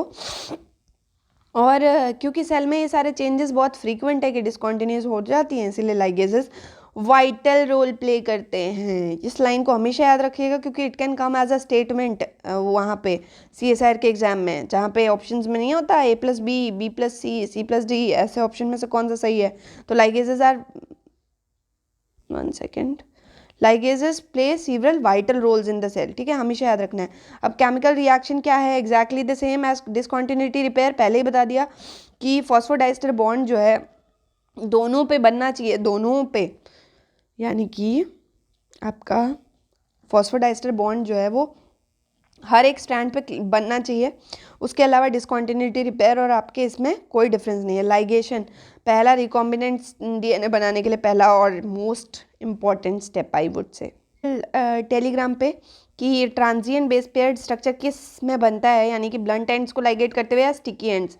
तो ट्रांजिएंट बेस पेयर्ड स्ट्रक्चर यहाँ बनता है, यहीं बन ही सकता है। क्यों? क्योंकि यहाँ पे एक ओवरहैंग प्रेजेंट है, राइट, और यहाँ पे एक ओवरहैंग प्रेजेंट है, तो जो बची हुई जगह है वहाँ पे बेस पेयरिंग तो होगी। तो that is what is called as transient base paired structure and it is formed in ligating sticky ends while ligating sticky ends। अब sticky ends increase the efficiency of ligation। कैसे भाई? Although जो हमारी blunt ended fragments हैं वो इतनी efficient नहीं होती। क्यों? क्योंकि लाइगेज जो है दोनों डीएनए मॉलिक्यूल को ऐसे तो नहीं पकड़ सकता ना, ऐसा तो मतलब एक दूसरे के लिए एफिनिटी ही नहीं है इनकी, लाइगेज को मॉलिक्यूल को यहाँ पर रहना पड़ता है। तो इसके लिए हाई डीएनए कंसंट्रेशन चाहिए कि जो दो डीएनए मॉलिक्यूल है वो दोनों एक दूसरे से करेक्ट वे में पास आ सकें। स्टिकी एंड्स वाला ज़्यादा एफिशिएंट है। क्यों? क्योंकि एक तो कंपैटिबल स्टिकी एंड्स हैं, एक दूसरे से वैसे ही चाहते हैं कि स्टिक हो जाएं, और हाइड्रोजन बॉन्डिंग बहुत इजीली फॉर्म हो सकती है, स्टेबल स्ट्रक्चर बनाएंगे, इसीलिए एंजाइम भी जो है एंजाइम को कम एफर्ट करना पड़ रहा है, तो फेयरली क्विकली बनता है। और then these transient base pair structures do however increase the efficiency of ligation by increasing the length of the time ends are in contact with one another। मतलब जितनी देर वो एक दूसरे के पास आते हैं, हल्की सी जगह में जहाँ पे वो कॉम्प्लीमेंट्री होते हैं वहाँ पे बेस पेयरिंग करते हैं, that is called as transient base pairing. और यही transient base pairing is absolutely essential कि वो काम हो सके वहाँ पे। अब putting sticky ends on to a blunt ended molecule, ये मैंने आपको बताया था। लिंकर्स एंड अडेप्टर्स कहाँ से आए? चलो भाई, तो जो स्टिकी एंड्स हैं वो दोनों वेक्टर और डीएनए को आपने डाइजेस्ट कर दिया एक ही एंडोन्यूक्लियस से, वो मिल गया आपको, ठीक है। But it's not always possible to do this. कभी कभी क्या होता है कि सिमेट्रिक एंड पे कटते हैं तो दोनों जो है वो ब्लंट एंड बनाते, कब स्टिकी एंड्स नहीं बनाते। तो पहला है कि आप लिंकर्स यूज़ करो। लिंकर्स होते हैं डबल स्ट्रैंडेड डीएनए जो कि नॉन न्यूक्लियोटाइड सीक्वेंसेस होते हैं, हमें पता है, हमने सिंथेसाइज कर रखा है, ऑलिगोन्यूक्लियोटाइड सिंथेसाइजर से ऑर्डर करके मंगवा रखा है, they are synthesize in the test tube. अब इस लिंकर को आप ऐड कर देते हो, ठीक है, ये लिंकर हो गए। ब्लंट एंडेड मॉलिक्यूल में आपने लिंकर अटैच कर दिया तो ये स्टिकी एंड्स बन गए, लेकिन आपके लिंकर में जो है वो एक रेस्ट्रिक्शन एंडोन्यूक्लियस की साइट होती है। यूटिलाइज भी तो करना है भाई क्लोनिंग में, ऐसे ही थोड़ी मंगा लिया, ऐसे थोड़ी पैसे खर्च किए। हाँ, तो आप जो है लिंकर में एक रेस्ट्रिक्शन एंजाइम की क्लोनिंग, रेस्ट्रिक्शन एंजाइम की साइट डालते हो सच दैट आप उसको क्लोनिंग में यूज़ कर सको। क्लोनिंग में यूज़ करोगे स्टिकी एंड्स बनेंगे, स्टिकी एंड्स बनेंगे, इन लिंकर को क्लीव करके जो है वो आगे वेक्टर में डाल सकते हो, ठीक है। It is blunt ended but contains a restriction site. For example BAM-H1 की यहाँ पे दिखा दी थी। अब BAM-H1 जो है वो क्लीव करेगा, क्लीव्ड लिंकर्स बनाएगा। अब BAM-H1 के स्टिकी एंड्स मिल गए, अब क्लोनिंग वेक्टर में डाल दो जिसको BAM-H1 से काटो। अब अच्छा, अडेप्टर्स क्यों आए भाई? पक्का पक्का लिंकर में कुछ तो दिक्कत रही होगी। अब लिंकर्स की क्या दिक्कत थी? There was a potential drawback with linker. अगर दो लिंकर वाले ये हैं, सॉरी, अगर एक से ज़्यादा BAM-H1 की रिकॉग्निशन साइट्स प्रेजेंट है, मान लीजिए अंदर भी थी और बाहर भी आपने जो एंड्स डाले उनमें भी है, तो अब जो है ब्लंट एंडेड मॉलिक्यूल अगर मान लीजिए यहाँ से कट गया, ये पूरा भी, ये पूरा भी, क्यों? क्योंकि यहाँ पे BAM-H1 की एक साइड बीच में भी थी। अब आता है कि BAM-H1 रेस्ट्रिक्शन की वजह से आपका जो मेन एंड है वो ही ख़त्म हो गया है ना, वो ही, मतलब रेस्ट्रिक्शन। प्रॉब्लम ये है कि लिंकर तो आप खुद ही डिज़ाइन करोगे, लेकिन अगर आपके लिंकर की जो रेस्ट्रिक्शन एंडोन्यूक्लियस वाली साइट है, if that is same which is present in the gene, अगर जीन में भी प्रेजेंट है तो आपका ये जीन डिस्ट्रॉय हो जाएगा। It is of no use. Like ये क्लोनिंग के लिए it can not be use further for cloning. क्योंकि साइट अब रहा नहीं ना कुछ उसमें, कैसे ऐड करोगे आप? अब आता है अडेप्टर्स। अडेप्टर्स की प्रॉब्लम्स आपको पता होंगी, आप सब ने आई होप पाथफाइंडर में पढ़ा होगा। जिन बच्चों ने नहीं पढ़ा है उनके लिए, और जिनने पढ़ा है उनके लिए एक हल्का सा रिवीजन कि अडेप्टर्स में स्टिकी एंड्स तो होते हैं, पर अडेप्टर्स भाई साहब इतने कॉम्प्लीमेंट्री होते हैं एक दूसरे के कि अडेप्टर्स एक दूसरे से स्टिक करके ब्लंट एंडेड मॉलिक्यूल बना देते हैं।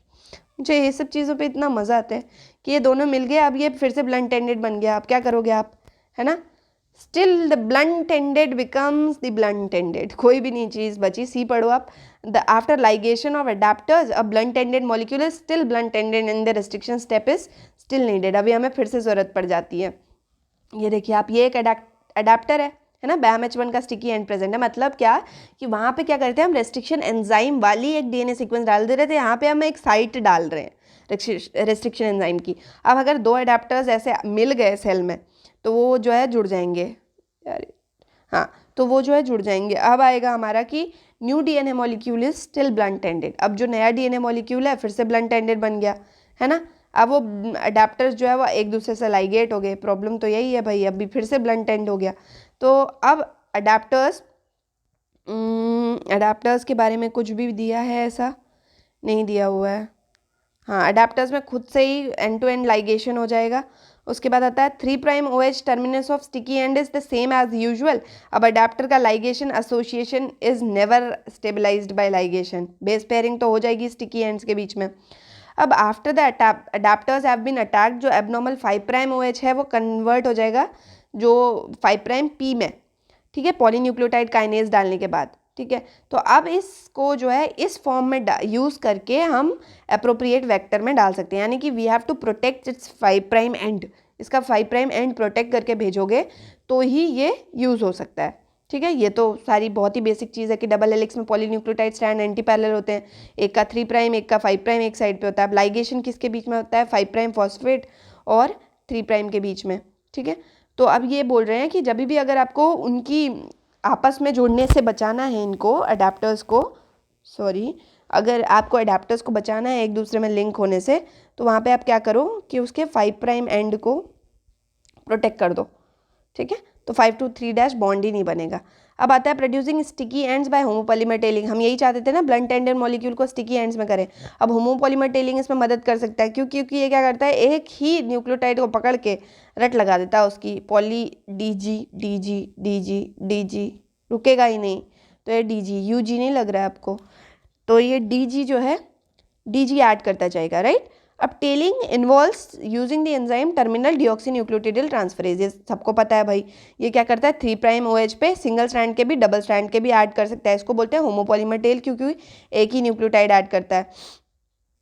तो अब ये हमने अडाप्टर दिखा दिया, द मॉडिफाइड 5' OH टर्मिनाई, मैंने बता दिया था आपको कि मॉडिफाई कर देते हैं, यहाँ पे फॉस्फेट हटा देते हैं। अब अडाप्टर यूज़ करके आपने मान लीजिए DNA लाइगेज डाला, जब भी आपने डाल दिया था अपना अडेप्टर, तो डाला ही था, ब्लंट एंडेड मॉलिक्यूल थे, आप अपने अडेप्टर को डालते हो कैसे, उनके 5' एंड को प्रोटेक्ट करके। सी बच्चे, मैंने पहले की एक जगह की थ्योरी नहीं पढ़ी है, वो मुझे पता है, वो जब आप पढ़ोगे तो उसमें यही बात लिखी है कि यहाँ पे 5' पे OH है, 5' पे OH है, यहाँ भी।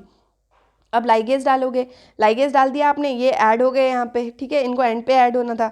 अब आएगा पॉलीन्यूक्लियोटाइड काइनेज। पॉलीन्यूक्लियोटाइड काइनेज क्या करता है, फॉस्फेट ग्रुप ऐड कर देता है, तो इजीली आगे का प्रोसेस हो सकता है, ठीक है। ये हमारा ब्लंट से स्टिकी एंड की इसकी जर्नी थी, क्योंकि ये खुद से लाइगेट कर ले रहा था, तो हमने ये तरीका ढूंढा। अब होमोपॉलीमर टेलिंग क्या होती है, सेम ही तरीके का, से for example terminal transferase plus DCTP, तो साइटिडीन ट्रांसफरेज हो जाएगा। ये क्या ऐड कर देगा, CCCCC। अब ये CCCC जो है, जब भी इसके वो बनेगा, कॉम्प्लीमेंट्री बनेगा, तो पॉली G बनेगा, ठीक है। अब रिपेयर करने में क्या होगा, एक कॉपी में हमेशा सेम रहता है और एक कॉपी में जो है वो डिफरेंट हो जाता है। जो जिसमें सेम रहता है, हमने ये इंसर्ट किया था पॉली GG यहाँ पे ऐड होना था, तो लाइगेज ने डिसकंटिन्यूटी रिपेयर कर दी, सेल के अंदर तो रिपेयर होना ही है, तो एक कॉपी एकदम सही रहेगी, और वही कॉपी हमें क्लोनिंग के लिए चाहिए। अब ये जो DC टेल्स हैं, जब हमने ऐड किया, ठीक है, ये मैंने बता दिया, poly DG and poly DC tails are not usually exactly the same length, ठीक है, अलग अलग करते हैं। तो repair is therefore a two step process using linopolymerase, यानी कि निक्स को आप फिल कर दो, और repair reaction not always have to be performed in the test tube. Complementary homopolymer tails अगर 20 न्यूक्लियोटाइड से बड़े हैं, then require stable base pair association will B form, मतलब 20 से बड़े हैं तब वो ऐड हो जाएंगे। A recombinant DNA molecule held together by base pairing, although not completely ligated, is often stable enough to be introduced into the host cell. अगर आप ये ऐड कर रहे हो ना, आप होमोपॉलीमर टेलिंग कर रहे हो कि आपके ब्लंट एंडेड जो है स्टिकी एंड में कन्वर्ट हो जाए, तो ये बोल रहे हैं कि अगर कंप्लीटली लाइगेट नहीं हुआ है, फिर भी वो स्टेबल इनफ होता है कि आप अगर पॉली CCCC ऐड करा है, तो आप अपनी क्लोनिंग प्रोसीड कर सकते हो। Once inside the host cell, cell का जो DNA पॉलीमरेज और लाइगेज है वो रिपेयर कर देंगे, जो भी आप चाहते थे वो प्रोसेस आपकी टेस्ट ट्यूब में हो जाएगा। अब आता है blunt end ligation with topoisomerase, ठीक है। जब भी ब्लंट एंड वाली प्रॉब्लम्स आ रही हैं, तो हम ब्लंट एंड लाइगेट करना है, अगर हमें लाइगेज बहुत एफिशिएंट नहीं होते, तो we can use DNA topoisomerase. अब सेल में टोपोआइसोमरेज क्या करते हैं, हमें पता है, निक क्रिएट कर देते हैं, मतलब टर्न्स को रिजॉल्व करते हैं। Turns are remove during DNA replication in order to unwind the helix, ये इनका काम है ना। ये topoisomerase are able to separate the two strands of DNA molecule without actually rotating the double helix. ये कैसे करते हैं, ट्रांजिएंट सिंगल या डबल स्ट्रैंडेड ब्रेक कर देते हैं डिपेंडिंग अपॉन टोपोआइसोमरेज 1 है या टोपोआइसोमरेज 2 है।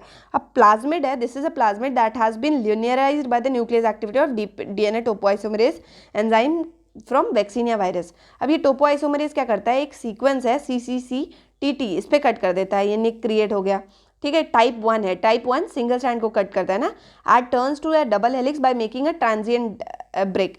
ये ब्रेक बनाया, आप एक बार इमेजिन करो, ये रेड वाला जो है या हल्का सा रेड वाला ये खुल जाएगा, ठीक है, और ये जो ब्लू वाला है वो अपनी जगह पे खुल जाएगा। डीएनए बहुत बड़ा है, मतलब इस निक के पास ही मत सोचो, इस निक के ऊपर नीचे सोचो, बहुत बड़ा डीएनए। तो अब जो टोपोआइसोमरेज ने क्लीव कर दिया, तो यहाँ पे 3 प्राइम और 5 प्राइम एंड पे देखिए आप, यहाँ पे इसके जो एंड्स हैं, ठीक है, removal of terminal phosphate from the molecule to be cloned, इसके 5 प्राइम एंड पे अल्कलाइन फॉस्फेटेज, मतलब पहले आपने टोपोआइसोमरेज यूज़ करा, फिर आपने अल्कलाइन फॉस्फेटेज डाला इमीडिएटली कि सब OH में कन्वर्ट हो जाए, ठीक है। अब जब सब OH में कन्वर्ट हो गया तो ये सारे पास तो आ जाएंगे, क्यों, क्योंकि ये फॉस्फेट जो है एक फॉस्फेट, मतलब एक का जो फॉस्फेट है वो दूसरे के OH पे क्या करेगा, अटैक करेगा, और आगे भी आपके पास फॉस्फेट मॉलिक्यूल वाले होंगे, वो भी दूसरे के पे अटैक करेंगे, मतलब ये वाला जो है इसके पीछे और आगे ऐसे करके, यहाँ पे देखो आप, ये यहाँ पे का फॉस्फेट ने OH पे अटैक करेगा, ठीक है, और यहाँ पे का फॉस्फेट यहाँ के OH से जुड़ जाएगा, ये हुआ। तो ये क्या दिखा रहा है कि टोपोआइसोमरेज 3 प्राइम फॉस्फेट और 5 प्राइम OH एंड को जोड़ देगा, creating double strand molecule with 2 डिसकॉन्टिन्यूटीज। अब यहाँ पे और यहाँ पे खाली बच गया है, ये डिसकॉन्टिन्यूटीज हैं। अब आएगा अब आप डाल दो बैक्टीरिया में, आप टोपोआइसोमरेज डालो, आप अल्कलाइन फॉस्फेटेज डालो और बैक्टीरिया में डाल दो, बाकी काम जो है आपका पॉलीमरेज कर लेगा, ठीक है। अब जो टोपोआइसोमरेज एंजाइम है, they remain covalently bound to the resulting blunt ends, reaction can be stopped enabling the vector to be stored until it is needed. यहाँ पे आप मतलब टाइम पॉइंट, इस टाइम पे इसको स्टॉप करके आप मान लो -80 में रख दो, उसके बाद आप जब चाहिए, जब आपके पास वेक्टर होगा आप तब ऐड कर लेना। Before mixing these molecule with the vector their terminal phosphates must be removed, मतलब अभी टर्मिनाई पे फॉस्फेट थे to give 5 prime OH end that can ligate to 3 prime termini of the vector. हमें क्या करना है, इसके 5 प्राइम पे जो फॉस्फेट है उसको रिमूव करके भेजना है, ताकि जो वेक्टर आएगा ना, वेक्टर के फॉस्फेट जुड़ा होगा, तो वेक्टर के फॉस्फेट से तो ऐड कर सकें इसको, ये 3 प्राइम टू 5 प्राइम सोच लीजिए आप, ठीक है। तो वेक्टर के साथ अटैक होने के लिए हमें इट इज़ वेरी इंपॉर्टेंट कि ये एंड्स बने रहें।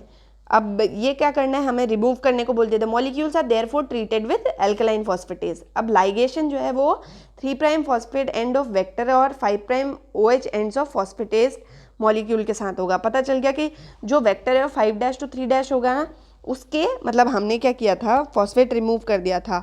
अब जो दूसरा वेक्टर है उसके 3 प्राइम और इसके 5 प्राइम के एंड के बीच में क्या बनेगा, बॉन्ड बन जाएगा, ठीक है। इसीलिए यहाँ पे थे, इसीलिए ब्लंट एंडेड मॉलिक्यूल जो है वो इस तरीके से वेक्टर में जा सकते हैं। Only 1 strand is ligated at each junction point, but this is not a problem because the discontinuities will be repaired by the cellular enzymes। ये तो मैंने बता दिया आपको, बैक्टीरिया में डाल दो, चैप्टर पूरा खत्म हो गया। लास्ट सेक्शन में अगर किसी को थोड़ा भी डाउट है कमेंट करो, ठीक है, DM करो या टेलीग्राम पे क्वेश्चन पूछो, कहीं भी पहुंच जाओ भाई, आई विल आंसर। या उस क्वेश्चन में जहाँ पे हम मैपिंग कर रहे थे उसमें किसी को प्रॉब्लम है, ठीक है, KPN 1 वाले में प्रॉब्लम है, जहाँ प्रॉब्लम है you can come, right now I am available. I have told you in the Instagram also कि जितने क्वेश्चन पूछने अभी पूछ लो, ठीक है। फिर ऐसा होगा कि एक टाइम पे ये सारी चीज़ें अवेलेबल होंगी बट मैं अवेलेबल नहीं होंगी, डाउट्स अवेलेबल होंगे बट मैं अवेलेबल नहीं होंगी, ठीक है। अब आप मिलो मेरे से, यहाँ मिलो, टेलीग्राम पे मिलो, इंस्टाग्राम पे मिलो, beat anywhere, just one condition, you keep studying, okay. So all the best.